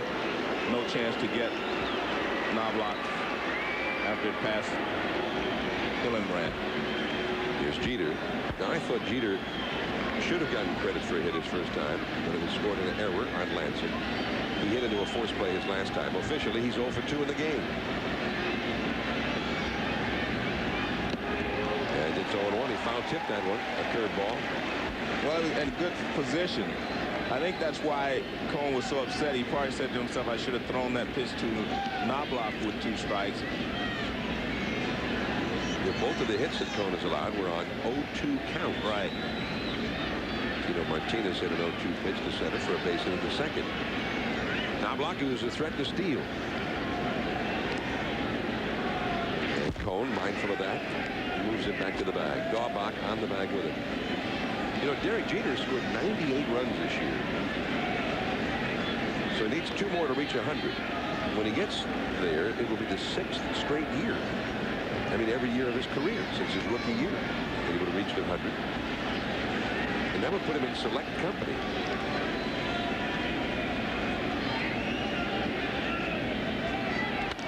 This should be 2. Maloney to second 1. Lansing to first. 2. Double play. That was handled nicely at second base because I wasn't sure if Lansing was going to come across the bag or if Merloni was going to try to take it himself, but they handled it perfectly there. A lot of times when the ball's hit near the bag, you might see a second baseman take this and run toward the bag, but he gave him a nice toss that he could handle, and he turned his gun loose to get Jeter at first. Knobloch has to get down, and a nice double play there by the Red Sox. And Jeter really hustled. And it was a very close play. At first, he was clearly out, but... Well, and that's probably why Merloni did the wise thing of giving it to the shortstop. He has, coming toward the bag, he can get more on the throw than you could going and touching it yourself as the second baseman. 0-1 to Justice, who's popped to short and grounded to first. Derek Jeter, when he gets 2 more runs, will become one of only 3 players to have scored at least 100 runs in 6 straight years, starting with his rookie year. Ted Williams was the last one to do it. He did it for 8 straight years. Actually, Johnny Pesky, another Red Sox player, did it in his first 6 years. Ted Williams did it for his first 8 years. And a former Yankee great leadoff man during the Murderers Row days back in the 20s and 30s, Earl Coombs did it. The guy who was setting up a lot of RBIs for Babe Ruth and Lou Gehrig. And Derek Jeter, just 2 more runs needed to do it. But Jeter, like his teammates, they've been unable to figure out David Cohn tonight. This is starting to look like a vintage David Cohn performance. Well, we said at the beginning you knew he'd be up to pitch against the Yankees. And he's had all of his equipment with him tonight, especially his control. Backdoor curveball, that missed outside. Meanwhile, Messina has been, up to this point, just a little bit better. He has not allowed so much as a base runner yet. Well, here's a breaking ball that starts off the plate. It doesn't get back in time. 2 down, nobody on. 2-2 to the dangerous David Justice. Struck him out. He changed up on it. David Cohn with 6 strikeouts in 6 innings, trying to carry the Red Sox and keep them alive in their fading pennant race chances. Dave Repson in our Sports Center in-game studios, updating you on the Dodgers and the Cards. Bottom of the 4th, it's Mark Rudzelanic off Darryl Kyle, Kerry Robinson. Check out the effort here, but unable to haul it in. Ends up in the stands, as does the baseball. 6-3 Dodgers. Like that kind of effort, don't you, John? Yeah. Kerry Robinson. He's from the St. Louis area. They were in the Braves organization. They've done a great job for the Cardinals this year, part of their deep depth. And Tony La Russa is so fond of. Here's Mike Messina, part of the Yankees' deep depth in starting pitching. And they've been kept going all year long by the big three of Roger Clemens, Andy Pettitte, and Mike Messina. El Duque's been injured most of the year and did not win his first game until yesterday. Well, he finally got one in the air. Shea Hillenbrand out to Williams, a routine fly ball to center, but that is the first ball that the Red Sox have hit outside of the infield against Mike Messina. The brand new Saturn Lightship providing us with these aerial views of Fenway Park, piloted by Terry Dillerard and with camera operator Ed Hughes. Saturn hopes you enjoy the view and the game. And I can say we're enjoying the view. Here is Lou Merlone. Neither Red Sox fans nor Yankee fans could be enjoying the game a whole lot right now. It's filled with anxiety, especially for Red Sox fans, because this is it. I mean, they have to win. They're going to face Cleveland later this week for 3. They got to beat them. Then they got 4 at Yankee Stadium next week. But I have to tell you, John, I mean, the way that the Red Sox pitchers have performed this week, you have a chance against anyone. I mean, they have not, as you said, their starting pitchers have not given up a run yet in this 3-game series, and that means you can match up with anyone if you can get those types of performances from your pitching staff. There's Pedro, of course. He is always going to match up well against anyone. Pedro, who would go in game 1, he's due up next Friday at Yankee Stadium. That's back out of play. 2-1 the count to Merlone. Pedro went yesterday. Frank Castillo went 7 innings, allowed only 2 hits. And Joe Torre said, I mean, he was making it look ridiculously easy on Friday night, but then they went to the bullpen. Castillo coming back from some elbow problems. They don't like to pitch him into the 8th inning, apparently. I think if they think about it now, they would have left him in there. He had retired the last 14 men that he had faced and had only thrown 89 pitches. Merlone pops it up. Soriano out, O'Neill in. O'Neill takes it. Merlone is gone. He's 0 for 2, but they've hit 2 straight balls to the outfield, Joe. So the Red Sox are taking little baby steps now, getting to Messina, who has been perfect. Well, I think that may have been the first 2 balls, no strike count he's had, where he had to give a hitter what he was looking for. He had to give in and give him a fastball. Now Joe Oliver. Mike Messina. He has retired the side in order 79 times this year, and that is the most in the American League. He got him chasing that looked like a hard slider, Joe. Well, again, I mean, some of his pitches look different than what we've seen him, throw in the past. But whatever he's doing, it's working. Whenever he's tricking them with a new pitch. Did he swing? The appeal? Yes. Bill Welke, the first base umpire, said, yeah, that was a swing. 0-2 the count to Oliver. Messina, who leads the league in retiring the side 1-2-3, has retired the side in order in every inning of this game and has 2 down with nobody on here in the 6th. 0-0 the score. Oliver hangs on. Oliver, who was a World Series hero 11 years ago with the Cincinnati Reds.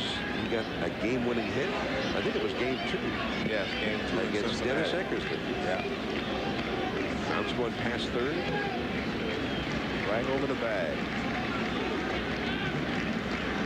0-2 the count to Oliver. The curveball buckles his knees. Strike 3 called. Messina has been perfect through 6 innings. Wow. 10 strikeouts in 6 innings for Messina, but nonetheless, he is not leading. It's tied. ESPN Sunday Night Baseball, presented by Nextel. I'm going to show you why it's so difficult to hit this curveball if you're a right-hander, if it starts right at you. You have to recognize that it's a curveball right about there. And so you can't see the rotation on it. If you can't see the rotation, you have to buckle. Now, when he releases it, see, there's no rotation there. You have to be able to see some to recognize a pitch. That's why I've always said to be able to be a good hitter, you have to recognize the spin on the ball, so that tells you what the ball is going to do. And if you can't see the spin on that ball there, you're not going to hit it. And it's so tight. He has such a tight spin on that curveball tonight that it looks like they're not able to recognize it. And anytime he starts it at them, they buckle. David Cone has allowed only 2 hits. Bernie Williams, the hitter, has grounded out and flied out deep to center. 0 for 2.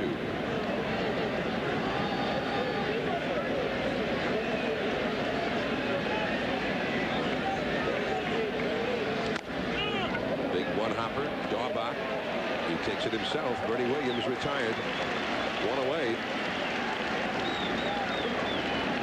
Tomorrow, the Labor Day holiday, and ESPN will celebrate with lots of baseball, starting with the Braves at Expos. We'll see Chipper Jones, Andrew Jones up against Jose Vidro and Vladimir Guerrero on ESPN at 1 o'clock Eastern. And over at ESPN2, the Mets will be in Philadelphia. The Phillies right in the running in the National League East. And at 4 o'clock Eastern, it'll be Sammy Sosa and the Cubs up against the Florida Marlins down in Miami.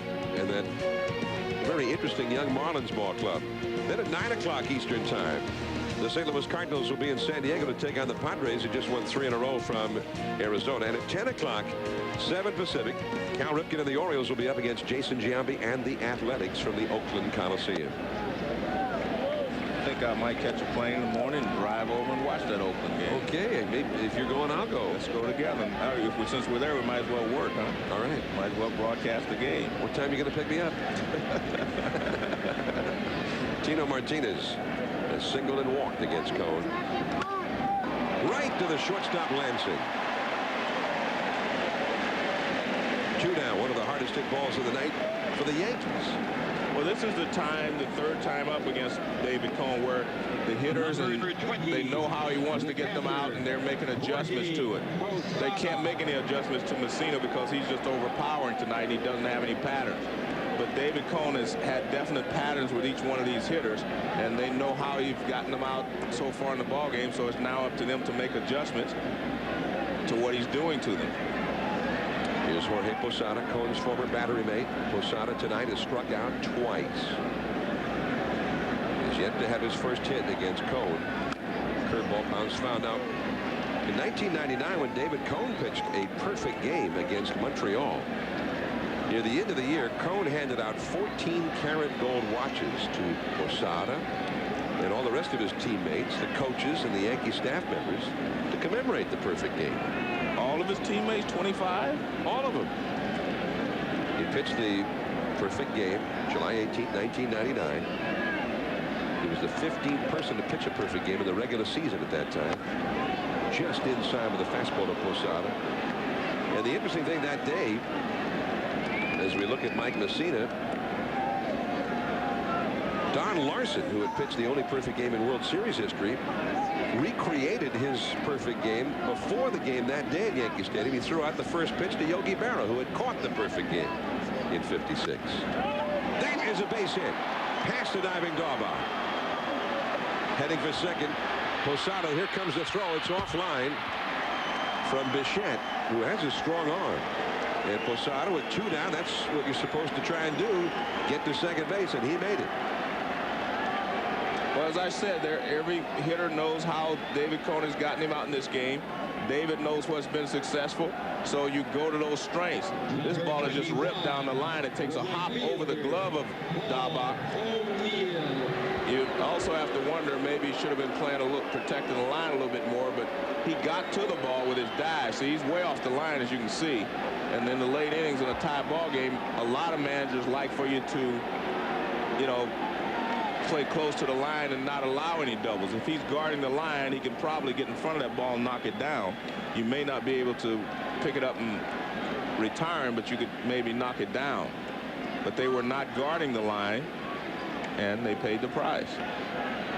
I don't think he definitely wasn't out to take David out. He just wanted to decide whether David wanted to go after Paul O'Neill or the right-handed hitting Randy Velarde, who is next. Yeah, which one would you go for? I would go ahead and walk O'Neill personally, but I don't know what Joe Kerrigan's going to do. See Cone now at 85 pitches thrown for the game. They are going to walk O'Neill. I mean, I think this is the wise play. It doesn't mean that Velarde is an easy out. It just means that you have a force at each base, plus you have a right-handed hitter up. And in a tight ball game like this, I think you have to make these types of decisions. So I agree with this 100%. Meanwhile, Velarde has just gone back to the dugout, and Nick Johnson has come out, a left-handed hitter. So this is surprising to me. Joe Torre is going to counter this move. But he's countering it with a young player. There he is, Nick Johnson, right now the pride of the Yankees farm system. They brought him up when Tino Martinez injured his groin muscle to have a first baseman with some experience playing first base. So now Johnson is going to pinch hit.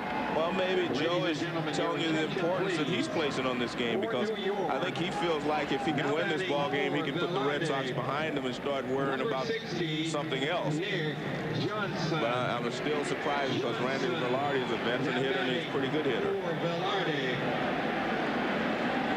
So here is Nick Johnson. He's only had one hit in his last 16 at-bats. He was called up on August the 21st. The only other runner the Yankees have gotten as far as Posada over at second base was Jeter. He got to second base in the first inning with a steal. So here's Johnson. Change up in the dirt, knocked down by Joe Oliver. He keeps the runners right where they were. Posada still at second. Johnson hit .256 at Columbus with 18 homers and 49 runs batted in 359 at bats. He led the International League in on-base percentage. He missed all of last year with a strained muscle in his right hand. 2 men on, 2 men out. No score in the game.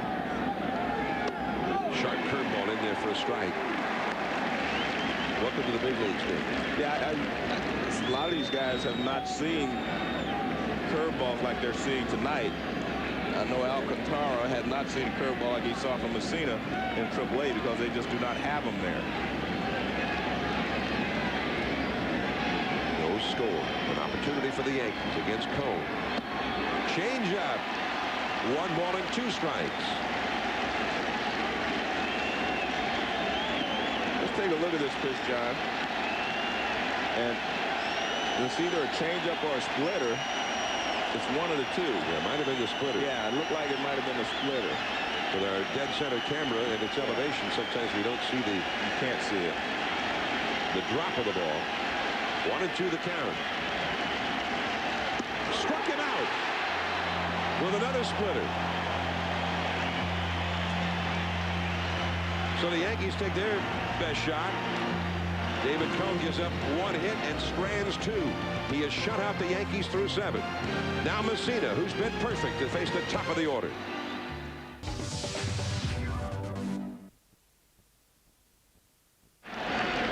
Sunday night baseball from Fenway Park. The Yankees nothing, the Red Sox nothing. Last of the 7th inning, Mike Messina to face the top of the Boston batting order, starting with Trot Nixon, who has struck out and grounded out. And the curveball in there for a called strike. Now the Yankees are not playing to guard the foul lines against the extra base hit here either. Well, I think the Yankees are doing it because they're trying to keep the Red Sox from getting any type of a hit. So they're playing their defense straight up. Tulo, a new third baseman, has come into the game for the Yankees after Velarde was lifted for the pinch hitting. There is Enrique Wilson. Now at third, hitting in the 8th spot of the batting order. Mike Lansing and Izzy Alcantara will be due up next. Now play has stopped for a moment because a fan has come running out onto the field. Let me just say this, a drunken fool has come running out onto the field. And look at these strikeouts. Messina with 10 strikeouts, and here's the strikeout pitch for all 10 of them. It was Bichette in the 2nd and Garbach in the 2nd. He struck out the side in that inning. Then got Lansing and Alcantara in the 4th inning. Ramirez leading off the 5th inning. And Daubach again. This time good. Daubach complained about that outside pitch. And then Oliver to end the 6th inning. 7 of those 10 strikeouts have been uncalled third strikes. All right, the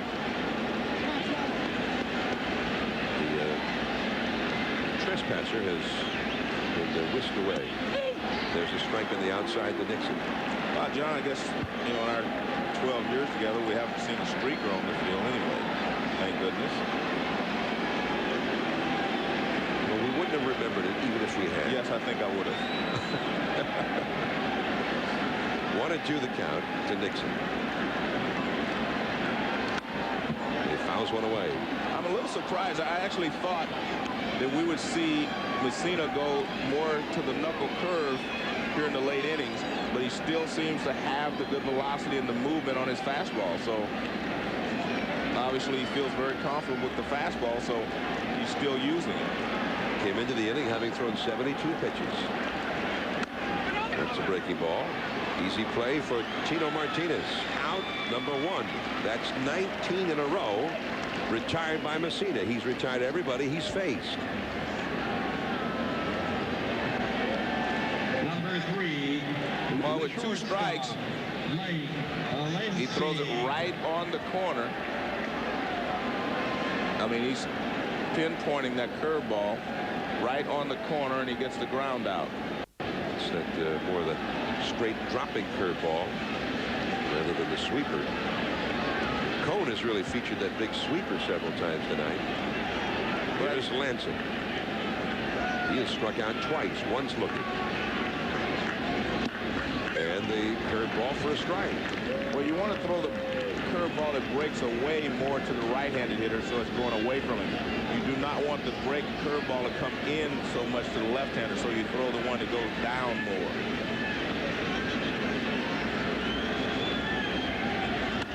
That one is right to the second baseman, Soriano. 2 men down in the Boston 7th. Well, he tried to go the other way. That was a breaking ball. He kind of stayed in there on the curveball and hit it hard, but he hit it right at the second baseman. Number 56, the left fielder, Izzy Alcantara.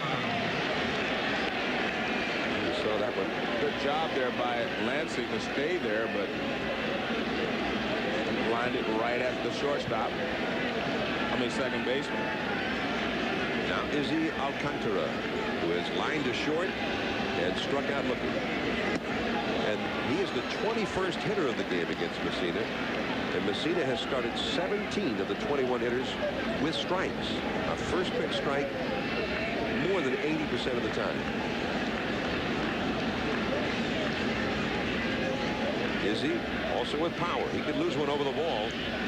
Messina made a mistake, but I can't remember too many mistakes Messina's made so far. No, I think the only mistake I can even think of, if you want to call it that, he threw Lansing a slider or a cut fastball early in the ball game that was up a little bit, and Lansing missed it.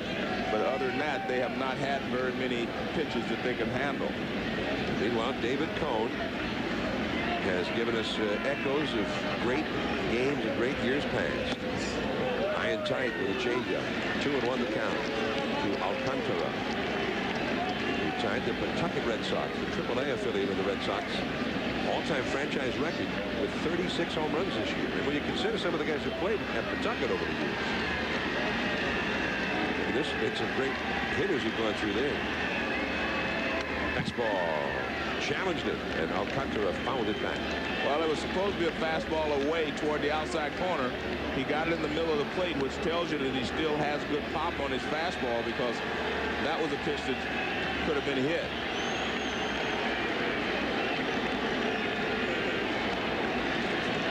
See where that pitch is? Pretty much in the middle of the plate.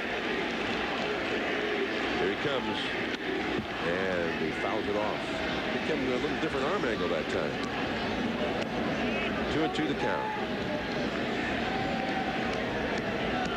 Mike Messina shutting down the Red Sox.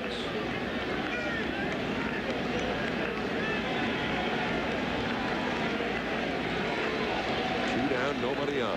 Manny Ramirez would be next.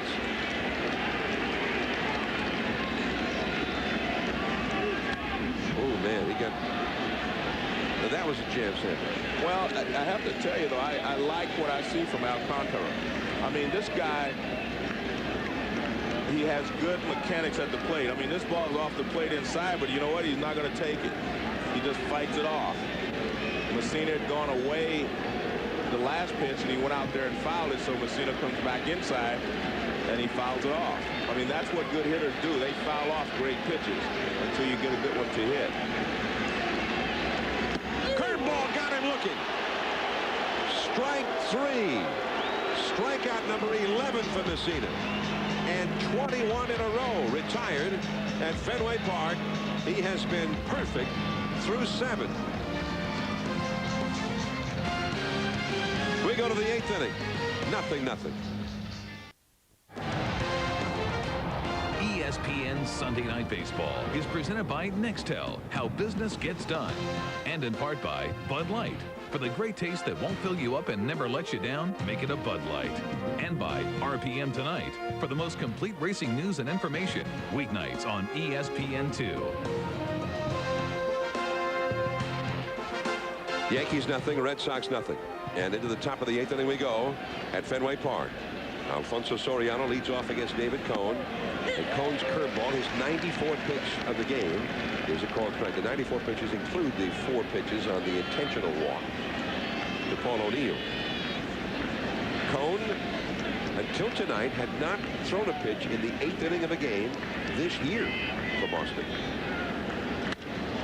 In the right center field, that is a base hit. 1 hop to Bichette. And that is the 3rd Yankees hit of the game, and now we go to the top of the Yankees batting order, and Soriano is the Yankees leading base stealer. And David Cone will allow you to get a good jump because he kind of gathers himself to throw to the plate. Well, this is supposed to be down. It was up a little bit, not a bad pitch. It was toward the outside corner. That's pretty good hitting there by Soriano. He just goes the other way and lines it in the right field for a base hit.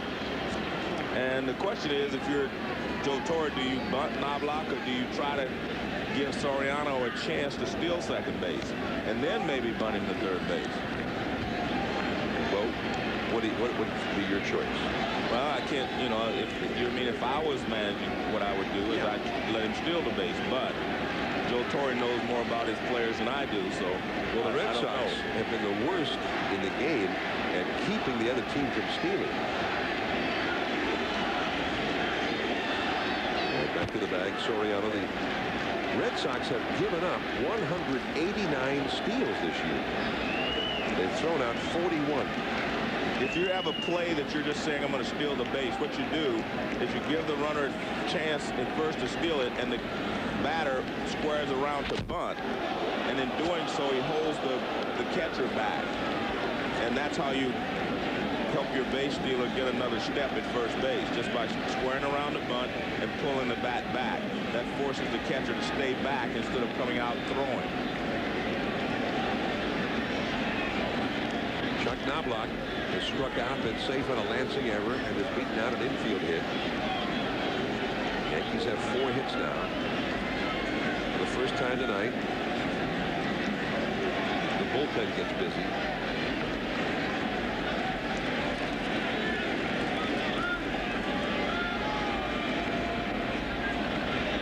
Knobloch showing bunt, taking ball 1. That was either to sacrifice or to keep the catcher back. In any case, I think it's a good play.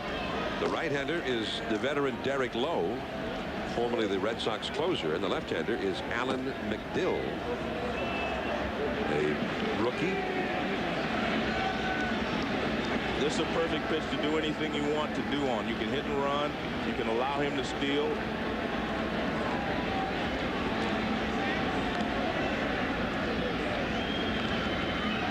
And Knobloch bunts at it, but fouls it. 1 ball, 1 strike. That wasn't exactly a sacrifice. It looked like he didn't square around and just give himself up. Knobloch's got that kind of speed to try to do more than just the sacrifice. Cone, by the way, 98 pitches. His high pitch count of the year was 109 pitches at Jacobs Field, Cleveland. In that game, he threw 109 pitches in only 5 innings. Back to the bag is Soriano. See a guy like Soriano getting on base in a game like this, Joe, in 8 innings. It always makes me think of Maury Wills. He was the best that I've ever seen in these situations. Maury was going to just take over a tight game. He was going to steal the base. So a base stealer, you do not have to bunt him to second base. You know, guys that steal bases and have numbers, you have to bunt them. But a true base stealer can steal that base when everybody in the park knows he's going. And that's what Maury Wills could do.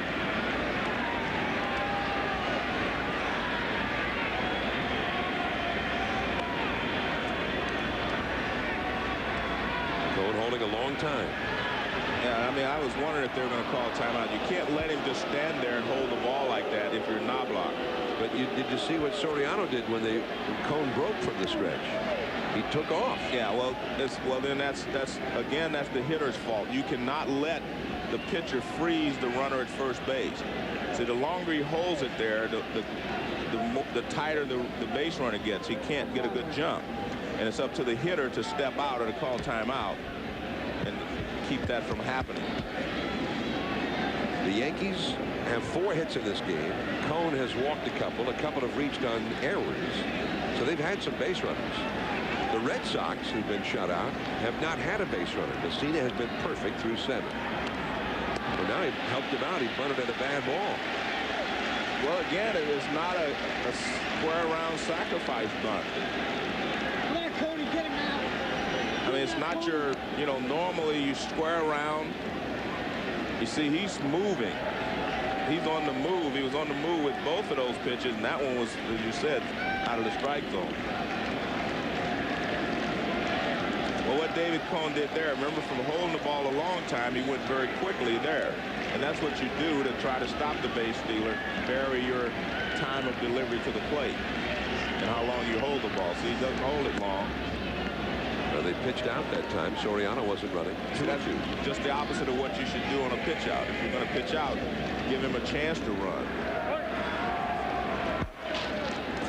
But now you're back to a good hit and run situation again. I'm sending him now. Yeah, but that's why you can't, you know, to pitch out in that situation is very difficult to do, because now you put them in a perfect hit and run situation. 2-2 the count. Cone with the long hold. There goes Soriano, and it doesn't count. Yeah, well, see, that's again timeout taken by Knobloch. Twice Soriano's taken off when timeout had been granted. Well, again, it's up to the hitter to do that, but he has to do it sooner. And that was a perfect situation to hit and run on, or to let him go, because you can't pitch out again. Well, you can, but well, now he just ran. Why not? No, you can't pitch out again. Don Zimmer alongside Joe Torre. Well, because if he doesn't go, then you're in an automatic hit and run situation again. Plus it's 3-2. There's too many things that go against you. Folks had good success just standing there holding. Well, when you hold the ball, John, it's the guy at first base. It's just impossible. You know, it's tougher. I shouldn't say impossible. It's tougher to read his rhythm of when he's going to break and go to the plate. The great competitor, David Cone. How many times did we see when he was a Yankee, Joe, in big ball games, critical games, and Cone rose to the occasion? At the 1996 World Series against Atlanta, when they had to win after losing the first 2. Soriano runs. Knobloch in the air to center. Trot Nixon. Plenty of room back there. That's the triangle. Well, that's a tough play right there, because if he wasn't going on that pitch, he could have tagged up and gone to second base on that fly ball.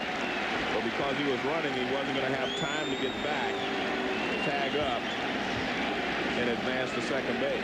That ball was deep enough that if he wasn't going on the pitch, he could have tagged up. Well, it's a perfect time to send him. You send him 2-2, you send him 3-2, because everything is in your favor, and you're actually moving runners. I mean, moving fielders. You get somebody out of position. But you see Nixon takes this ball going away. No way he would have been able to stop, turn, and keep Soriano from tagging up and going to second base if he would not have been running on the pitch. So a wasted at bat for Chuck Knobloch. And a quick throw to first by Cone, and there was a close play. Well, it's a wasted at bat in the sense that Joe Torre wanted him to bunt. Wanted him to move that runner over. Move him over, and he didn't do that. Now, the 8th inning has been the inning of truth for these two clubs in this series. The Yankees were trailing 1-0 into the 8th inning, both Friday night and yesterday afternoon, and mounted comebacks in the 8th inning of both games. Here is Jeter. Jeter is 0 for 3.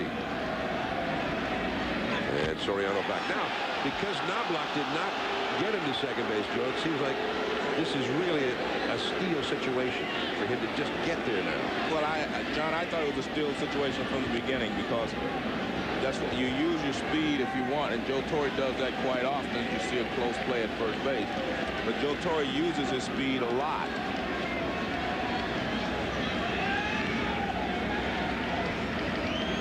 A strike on the outside to Jeter. I mean, David Cone has used about every trick that he's learned over his rather extensive career here to keep Soriano from getting a jump from first Well, base. he goes very quickly here. What he did here is he just came to a set position and threw. He's been coming to a set position and holding the ball. So that's the way you can upset a base runner's rhythm. Soriano back to the bag. But as the base runner, you have to figure out, what is he been doing to me? What is he doing? And you have to adjust to that. It's just like being a hitter. If a guy changes what he's doing to you, you have to adjust to it. If he changes what he normally does. Cone has made 6 throws to first since Soriano got over there. 0-1 to Jeter. Got him chasing the breaking ball. Quickly, Jeter behind to the count, 0-2. David Justice, a left-handed hitter, is on deck. And like you say, Cone has used all of his tricks, because in most cases with a base stealer on first base, you throw all hard stuff, and I think that's why he got Jeter off balance. Jeter's looking for a fastball or a hard slider, and he threw him a slow curveball. And he almost picked off Soriano. Well, Maury Wills always said, if you didn't have to dive back and it wasn't a close play, you didn't have a big enough lead. And he still doesn't have a big lead. It just took him a long time to get back there, but he is safe. If Daubach been a left-handed fielding first base, but he might have gotten it. Jeter is down on strikes. David Cone, since the leadoff single, has kept Soriano at first and has retired the top 2 hitters in the Yankees batting order. First Knobloch and now Jeter. I don't know if I've seen Jeter chase pitches like he did these last 2. I mean, that pitch is clearly almost a 1.5 feet off the plate. So was the second strike. I mean, he chases it way across the plate. I mean, he even goes across the plate trying to catch up with it. Jeter had been 4 for 4 against Cone earlier this year. And as he struck out chasing that curve outside, he looks back over his shoulder to his old teammate David Cone. I'm not sure he was looking at Cone, John. I think maybe he was looking at Soriano, because Soriano made a kind of a break, and sometimes that's distracting to a hitter if you can see him out of the corner of your eye. And I think maybe that's what happened on that last pitch with Jeter. No score, top of the 8th, 2 down, and the powerful Justice. He's 0 for 3 in the game. Soriano runs. The throw by Oliver is too late. So after all of that, Soriano has stolen second base and gotten himself into scoring position.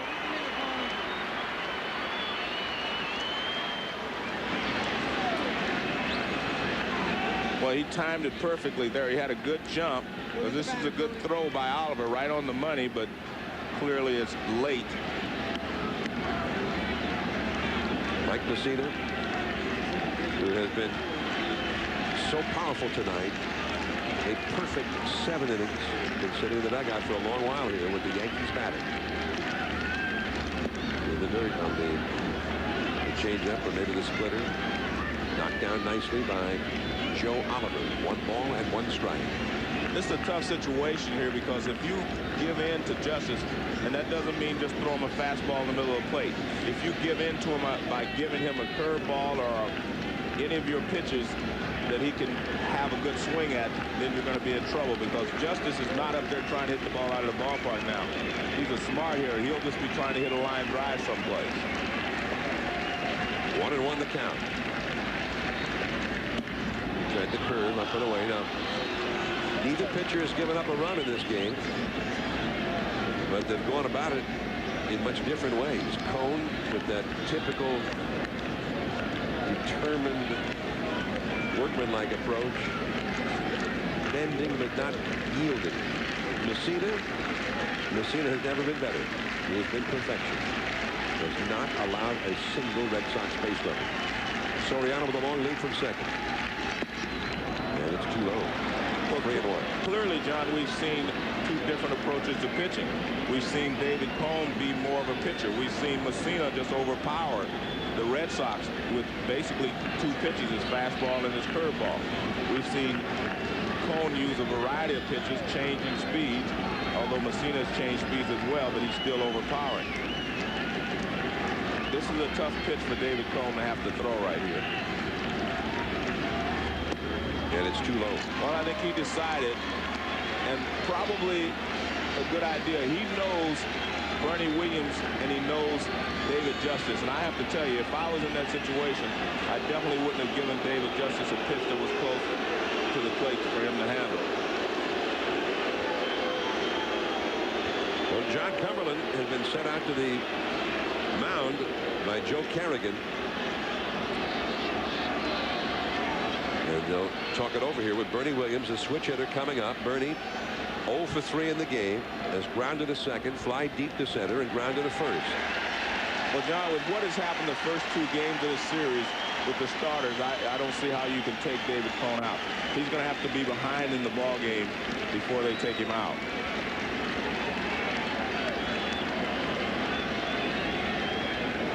The starters in this series, 20 2/3 shutout innings. The relievers who were used in the first two games, 5 innings, 5 runs, 10 hits allowed. Castillo pitched 7 shutout innings and was removed before the 8th on Friday.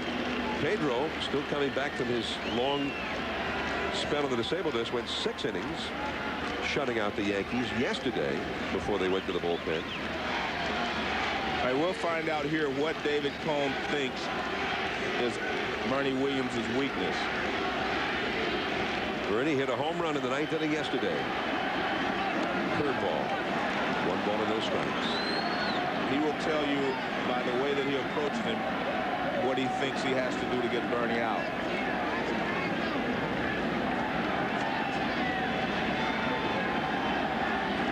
Soriano at second with great speed. Justice is at first.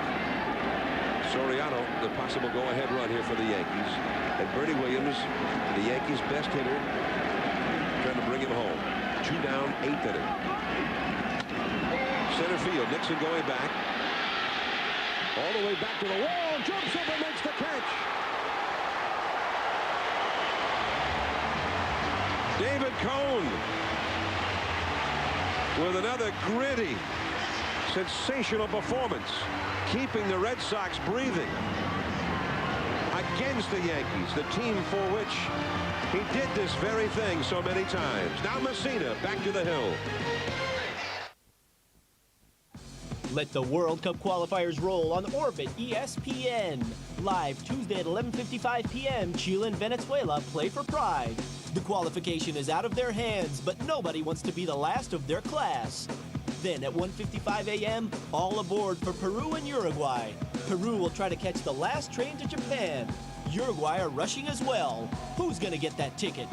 Join the World Cup qualifiers live only on Orbit ESPN. A weekend of entertainment and excitement on Orbit. Wednesday at 4:30 p.m., catch the social drama Khadijat Al-Doctor seen on the Sirius channel. At 6:55 p.m., the live game show Lobat Hath is on Al-Talita. Thursday at 3 p.m., don't miss the live World Cup qualifier between Bahrain and Thailand on Orbit ESPN. And at 6:30 p.m., Imad Al-Dinadid takes us to a new interview with Mukabala Shaksiya on Altania. Friday at 2 p.m., Music Now shows the concert of Kokani Orchestra. While Super Movies premieres Doug's First Movie at 2 p.m. Starting at 3:30 p.m., a double bill of World Cup qualifying action with Iraq and Iran, followed by Qatar and China on Orbit ESPN. Finally, the movie Al-Shugahan with Mahmoud Yassin is on Al-Ula. So enjoy this weekend with Orbit programs.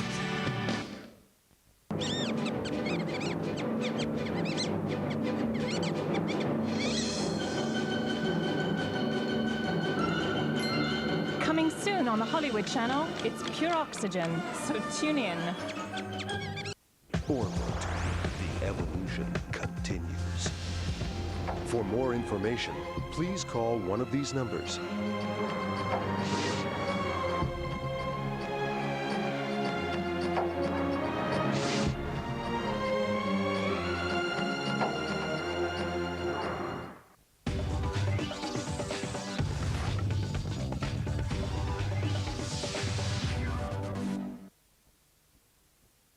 Sunday Night Baseball presented by Nextel. We got quite a game going for you tonight. The Yankees nothing, the Red Sox nothing, and I mean nothing. Mike Messina has not allowed a thing. No hits, no walks, nothing. No base runners. But here is Manny Ramirez, one of the greatest hitters in the game, to try and get something going for the Red Sox. It appears to me that Manny is a little closer to the plate than he normally is. And I think that's why you see Messina throw so many pitches inside. Ramirez tonight has struck out twice, both times looking. Curveball in the dirt. 2-0.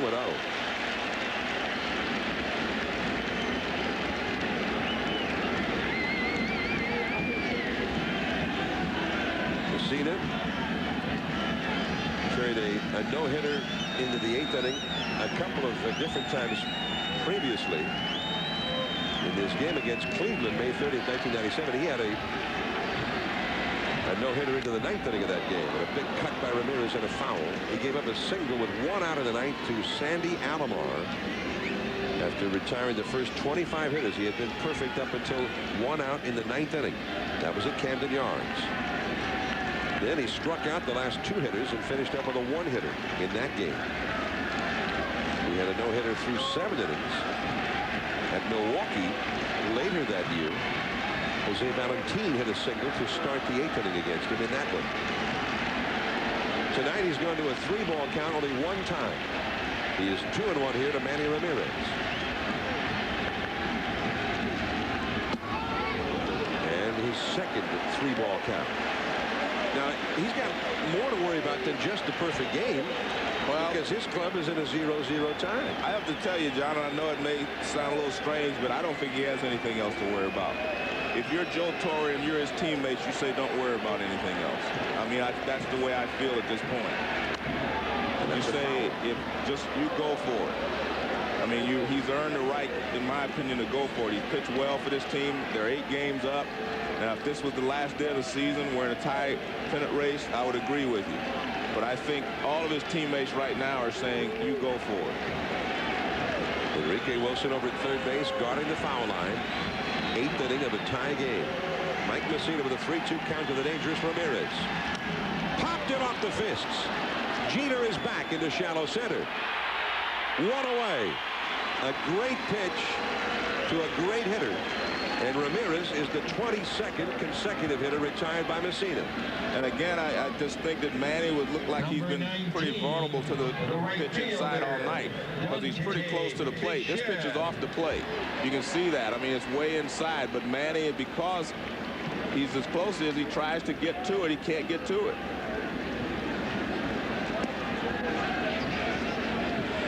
But a good pitch by Messina, especially with 3-2. He definitely, and I think he was going for it because he definitely did not want to give Manny something out over the plate that he could handle.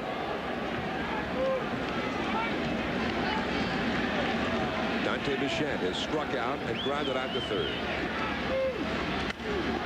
Center field. Bernie Williams. Out number 2. The very first inning may have been the hardest hit ball tonight against Messina with 2 down and nobody on.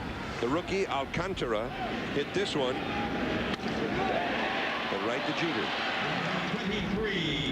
Well, Joe, we haven't had anybody make a diving catch. There haven't been any extraordinary plays behind it.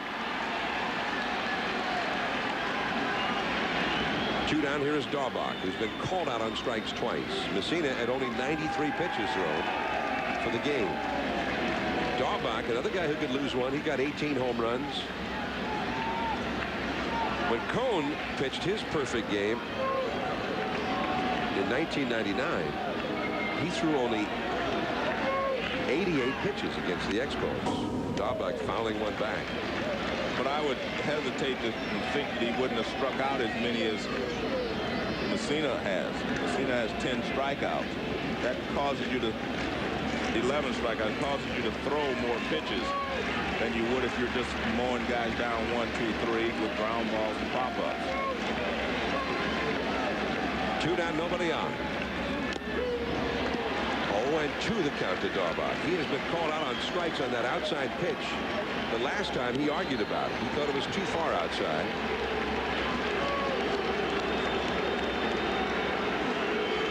So if you're Messina, you've got him looking at that outside pitch. Do you go back to it again here with 2 strikes? Well, I think I guarantee you Messina remembers that. And so does the catcher, Posada, but they're going inside. Strike 3 called. He got him looking for the 3rd time. Maybe Daubach also remembered.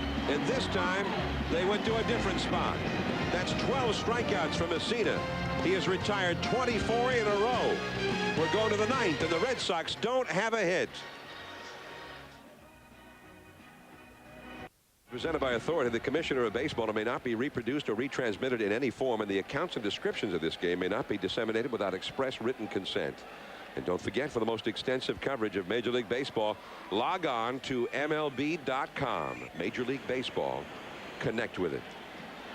The view from high above as David Cone goes back to work in the 9th inning. Tino Martinez takes a called strike from Cone. That was the 111th pitch of the night from Cone. This is the first time since he pitched a perfect game in 1999 that he has gone into the 9th inning of a game. Remember, after he got that perfect game, he finished that year in a slump and then had a horrible year last year. Derek Lowe up in the Boston bullpen. 9th inning, no score. Tino Martinez is single to center. He's walked and he's lined out to short. Swinging the bat well against Cone. A bloop into center, and he's got his 2nd hit. And Joe, the question is, I mean, how much does Cone have left to give at age 38? Well, I think he's still throwing well. I mean, that last pitch, he threw it exactly where he wanted. He hit Martinez on the fist, but Martinez gets a base hit. You have to give the hitter credit sometimes. This is a good pitch by Cone, so you have to give the hitter credit. He jams him, and there's a little flare in the center field.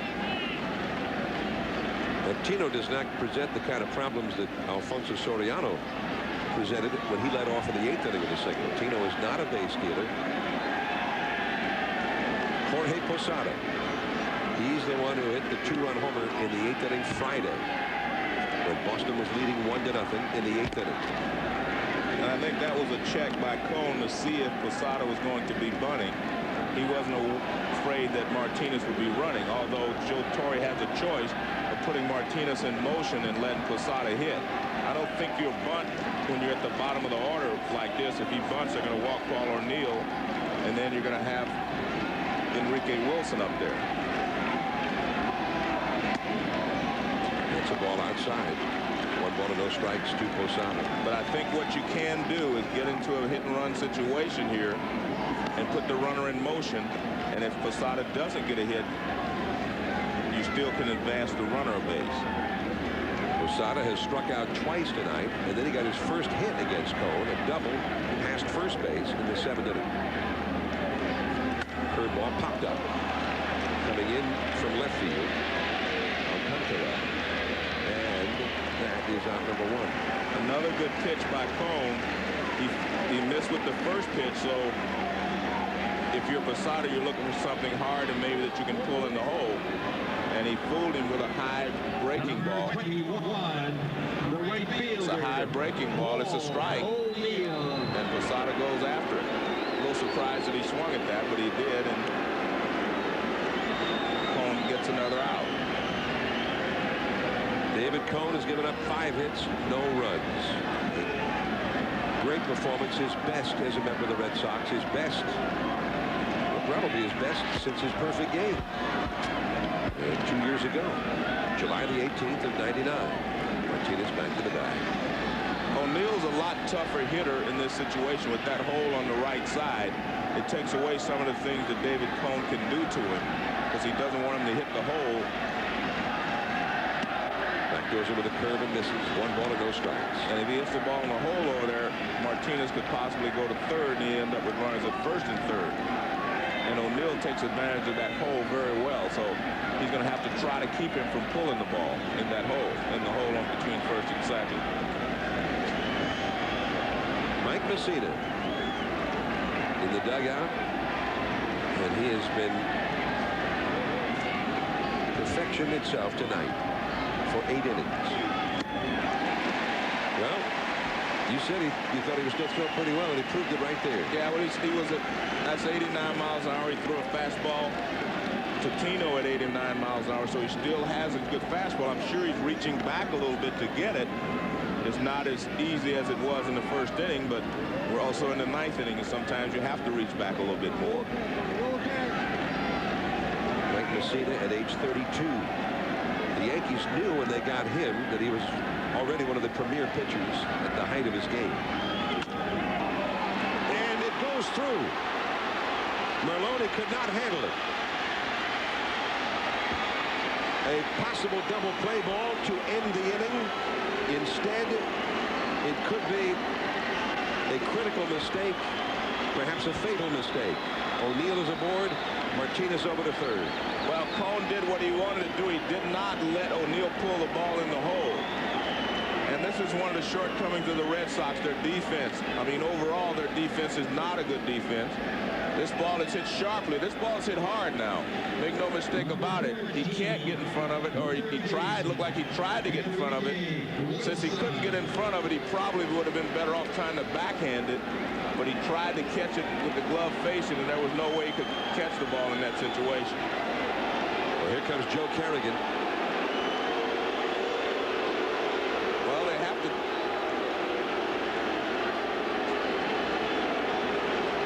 McDill, the left-hander. Derek Lowe, the right-hander. You've got the switch hitter, Enrique Wilson, coming up here. Wilson, who has not batted in the game yet. But Kerrigan with a big conference on the mound. Most of the infielders all gathered around David Cone with the manager. Cone used to have an understanding with Joe Torre when he was with the Yankees that he would level with him and tell him if he was spent or if he still had enough left to get the job done. And he apparently convinced Kerrigan that he's got enough left. Well, now the Yankees are going to make a move at third base.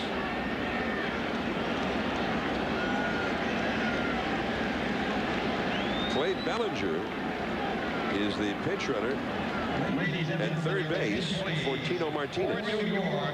Well, I have to say I agree with the other times of leaving David Cone in there. And he's pitched his heart out, but I think you're at a point where you have to have a strikeout or you have to have a tough situation. And I'm not sure that he can get the strikeout in this situation. Enrique Wilson, the hitter. Runners at first and third. The middle infield double play depth. 1 ball to no strikes. Well, in that classic Roger Clemens, Pedro Martinez matchup at Yankee Stadium, Memorial Day weekend of last year, Joe, a game that we had the great pleasure to work. That was scoreless until the 9th inning. And then Trot Nixon hit the home run against Clemens. It proved to be the winner. Pedro Martinez, who told us right after the game that he was just about out of gas, toughed it out and got through the 9th inning. ball. That is by the first baseman, Daubach. And the Yankees have scored the first run of the game. Bellinger scores. Over to third base is O'Neill, and into second with a double is Enrique Wilson. Enrique Wilson, who started the year with the Pittsburgh Pirates. He was slumping, and the team was slumping. But now with the New York Yankees against David Cone, he breaks open a 0-0 game in the 9th inning. Number 33. It began with the error on a possible double play ball hit by Paul O'Neill. This could have been the end of the inning. Well, again, I mean, it's not an easy play, but it's a play that in this type of game that you need to make, and it wasn't made. And again, I just didn't think he had enough left to strike Wilson out or to get him out. And I'm not happy that I was right. I just think that there comes a time when you have to reach back and take the guy out. He pitched his heart out. He pitched great, but I just didn't think he had enough left to weather that storm. So Cone doffs his cap to the standing ovation for the fans at Fenway, recognizing a great performance by a great competitor. We'll be back. There were two different plots going on here, the ball game itself and Mike Messina's perfect game. Messina watching from the Fenway Park visitors dugout. His team has, here in the 9th inning, given him the lead. The infield comes in with 3 infielders playing on the left side as Derek Lowe pitches to Alfonso Soriano. They're playing in, but they got 3 infielders on the left of second. There is O'Neill at third base. Enrique Wilson, who got the big hit, the double to drive in the first run of the game. And almost hit Soriano. 1 ball, 1 strike. The only infielder on the right side is the first baseman Daubach, as we see Lowe's numbers for the year. Well, the reason you do that, John, is because Lowe's ball sinks in on the right-hander, and they figure he's going to pull it. If he hits the ground ball, he's going to pull it to the left side. And he bounced that one. Yeah, see, his ball sinks in, so I think it's worth the gamble. I mean, I think it's worth the gamble. David Cone. When Cone pitched that heroic effort to try to keep the Yankees alive in the 1995 Division Series with Seattle, only to falter after he'd thrown over 140 pitches. The broken bat grounder goes foul. The bat went further than the ball. The bat made the outfield grass behind shortstop. Soriano. See how his ball runs in on the right-hander, so if he hits it a ground ball, he's going to pull it to the left side, and that's why you put the 3 fielders on that side of the diamond. Although I must say, I think they're playing, they look like they're playing all close together.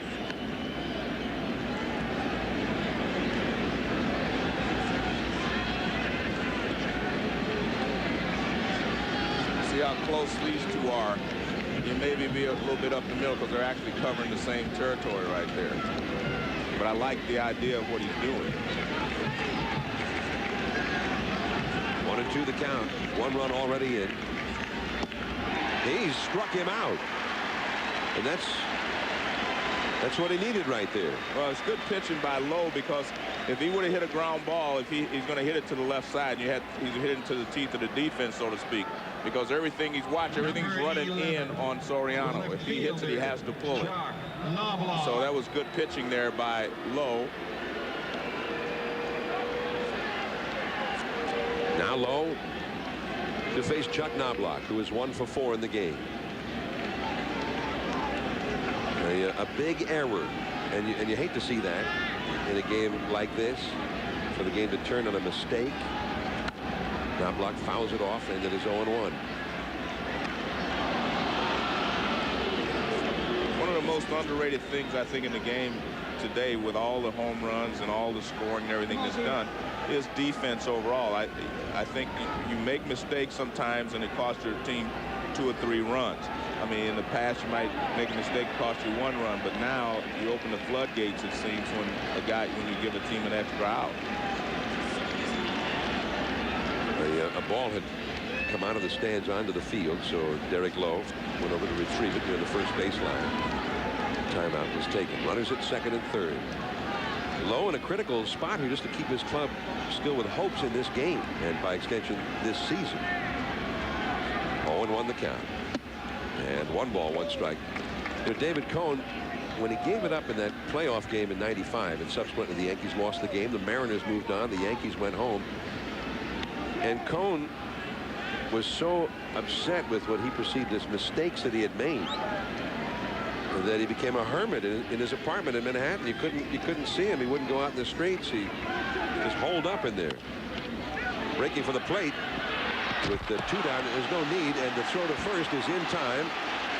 A nice play at first base by Daubach, who then got clobbered by Knobloch, but he held on to the ball, and a nice play by him 2 different times there. So the Yankees get only the 1 run as Hillenbrand throws out Knobloch, and now Mike Messina, who has a perfect game going into the 9th inning.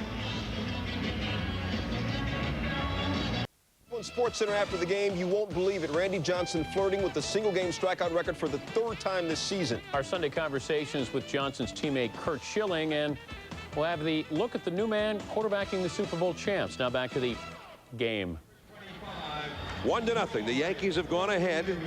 Let's see if that's enough for Messina. Let's see if Messina can remain perfect. From high above Fenway Park, this view provided by the Saturn Lightship. Saturn's new airship is proud to bring you these views of Fenway Park from Boston. Saturn, hoping you enjoy the view at Major League Baseball and perhaps a bit of Major League history in the making. Troy O'Leary is a pinch hitter for Shea Hillenbrand. And it is 0-1, the foul tip into the glove of the catcher, Jorge Posada. There's a new first baseman in the game for the Red Sox as O'Leary hitting .254. There's Clay Bellinger. He pinch hit for Tino Martinez and stays into play first. Troy O'Leary got some power. Messina misses. Mike Messina, one other time in his career, carried a perfect game into the 9th inning. We mentioned it earlier. Against the Cleveland Indians. 1997 with all of those sluggers. Sandy Alomar got the first hit with 1 out in the 9th. And it was the only hit. Back to the screen. Messina coming right after. Well, that was 90 miles an hour, and I tell you what, this is the time that you just reach back for whatever you have if you're going to throw a fastball. You don't worry so much about location. You just want to have your best stuff coming to the plate. The last time a no-hitter was pitched at Fenway Park was 36 years ago, 1965 in September. Off the outside, it was Dave Moorhead for the Red Sox against Cleveland. The last time a no-hitter was pitched against the Red Sox at Fenway was in July of 1958 by Senator Jim Bunning. 43 years ago. 2-2 the count. That is a diving play by Bellinger, and Messina's got the put out. And that is the first close call of the night. And Bellinger just put in after he ran for Tino Martinez, was up to the job. Well, so was Messina. He got over there very quickly. I mean, a lot of times ball hit this hard, you take a split second to look, and if he would have done that, O'Leary would have beat him to first base. But here you see O'Leary is not going to beat Messina to first base on this play. Nice play there by Bellinger. And even though we're in a 1-run ball game, the Yankees are not guarding the line. They're playing straight up, and they should be. Now Lou Merloni, who is 0 for 2. Curveball, a strike. The 1 run in this game was an unearned run. And unfortunately, it was Merloni's error on a possible double play ball, although a hard hit ball by O'Neill.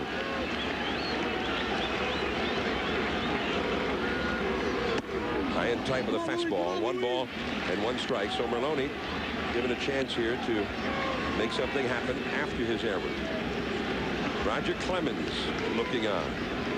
He had some of his best stuff of the year on Friday night in winning his 18th game.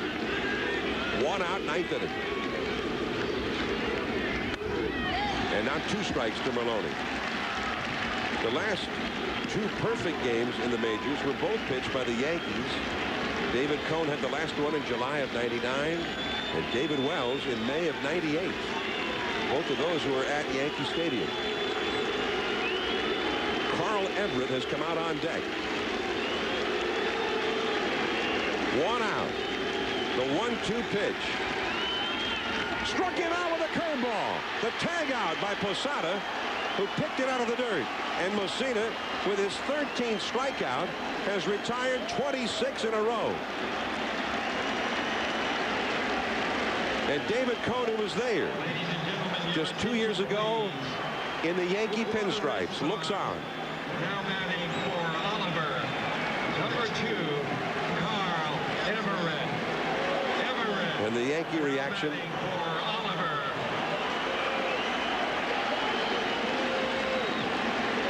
Mike Messina, this is the closest he's ever come. 1 out away from a perfect game. And Carl Everett, a tough hitter, a dangerous hitter. Also the possible tying run. Check swing foul. Everybody in Fenway Park on their feet. Everett, who's got a bad knee that's been plaguing him. As always, he gets right on top of the plate. The outfield is straight away.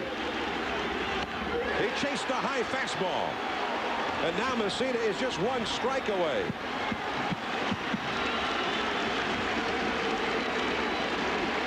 And the tension shows even from the dugout on Roger Clemens.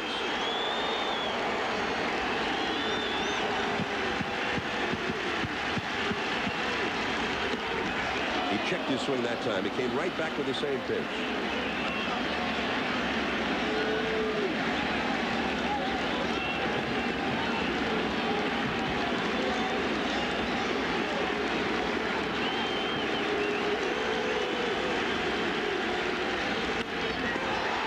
Into left center, base hit. He tried it yet again, and this time Everett put it in play. The first hit of the night, the first base runner. Messina was just 1 strike away from a perfect game, and Everett departs, lifted for a pinch runner.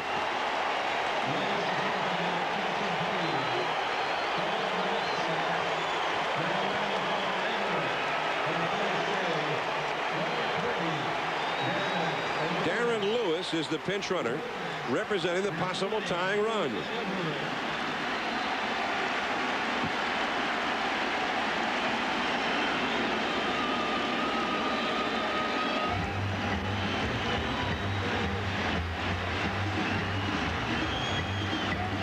You see Messina's disappointment, and now Clemens.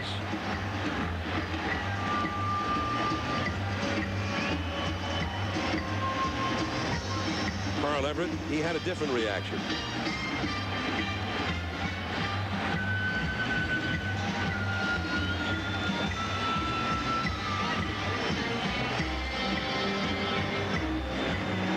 Years ago today, Milt Pappas, then of the Cubs, retired the first 26 hitters, and then he walked a pinch hitter, but retired the next hitter of the Padres to get the no-hitter. Now Messina tries to settle on a 1-hitter. It's still a matter of the game to win. Trot Nixon, the man who beat Clemens in that classic game last year at Yankee Stadium with a 9th-inning homer. Back to the bag at first is Lewis. Lewis has some speed, and he could steal a base here. The Red Sox just trying to keep some glimmer of hope alive in this pennant race. If they lose, they will be 9 games out with only 27 to play. Trot Nixon is 0 for 3 in the game. The slider is low.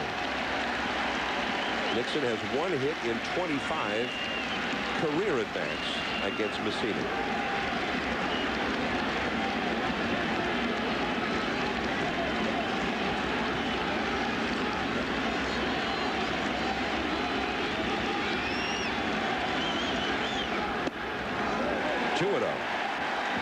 Well, it's very difficult for Messina to get his composure back. I mean, he was within 1 strike of a perfect game. And that's why you saw the pitching coach go out. Everyone went out to talk to him to get him back on track. But he's missed with the first 2 pitches here. The Yankee bullpen is busy. That's a foul. 2-1 now to Trot Nixon. The last time As you see Ramiro Mendoza up in the bullpen. You got a string of right-handed hitters to follow Nixon. The last time the Yankees pitched a no-hitter at Fenway Park was 1 year before the Red Sox won their last World Series. It was 1917. George Mogridge. He swung at it. 2-2. Now the Red Sox are 1 strike away from being swept in their home yard, just as was the case last year around this same time. The Yankees came in a year ago and swept the Sox, left them for dead.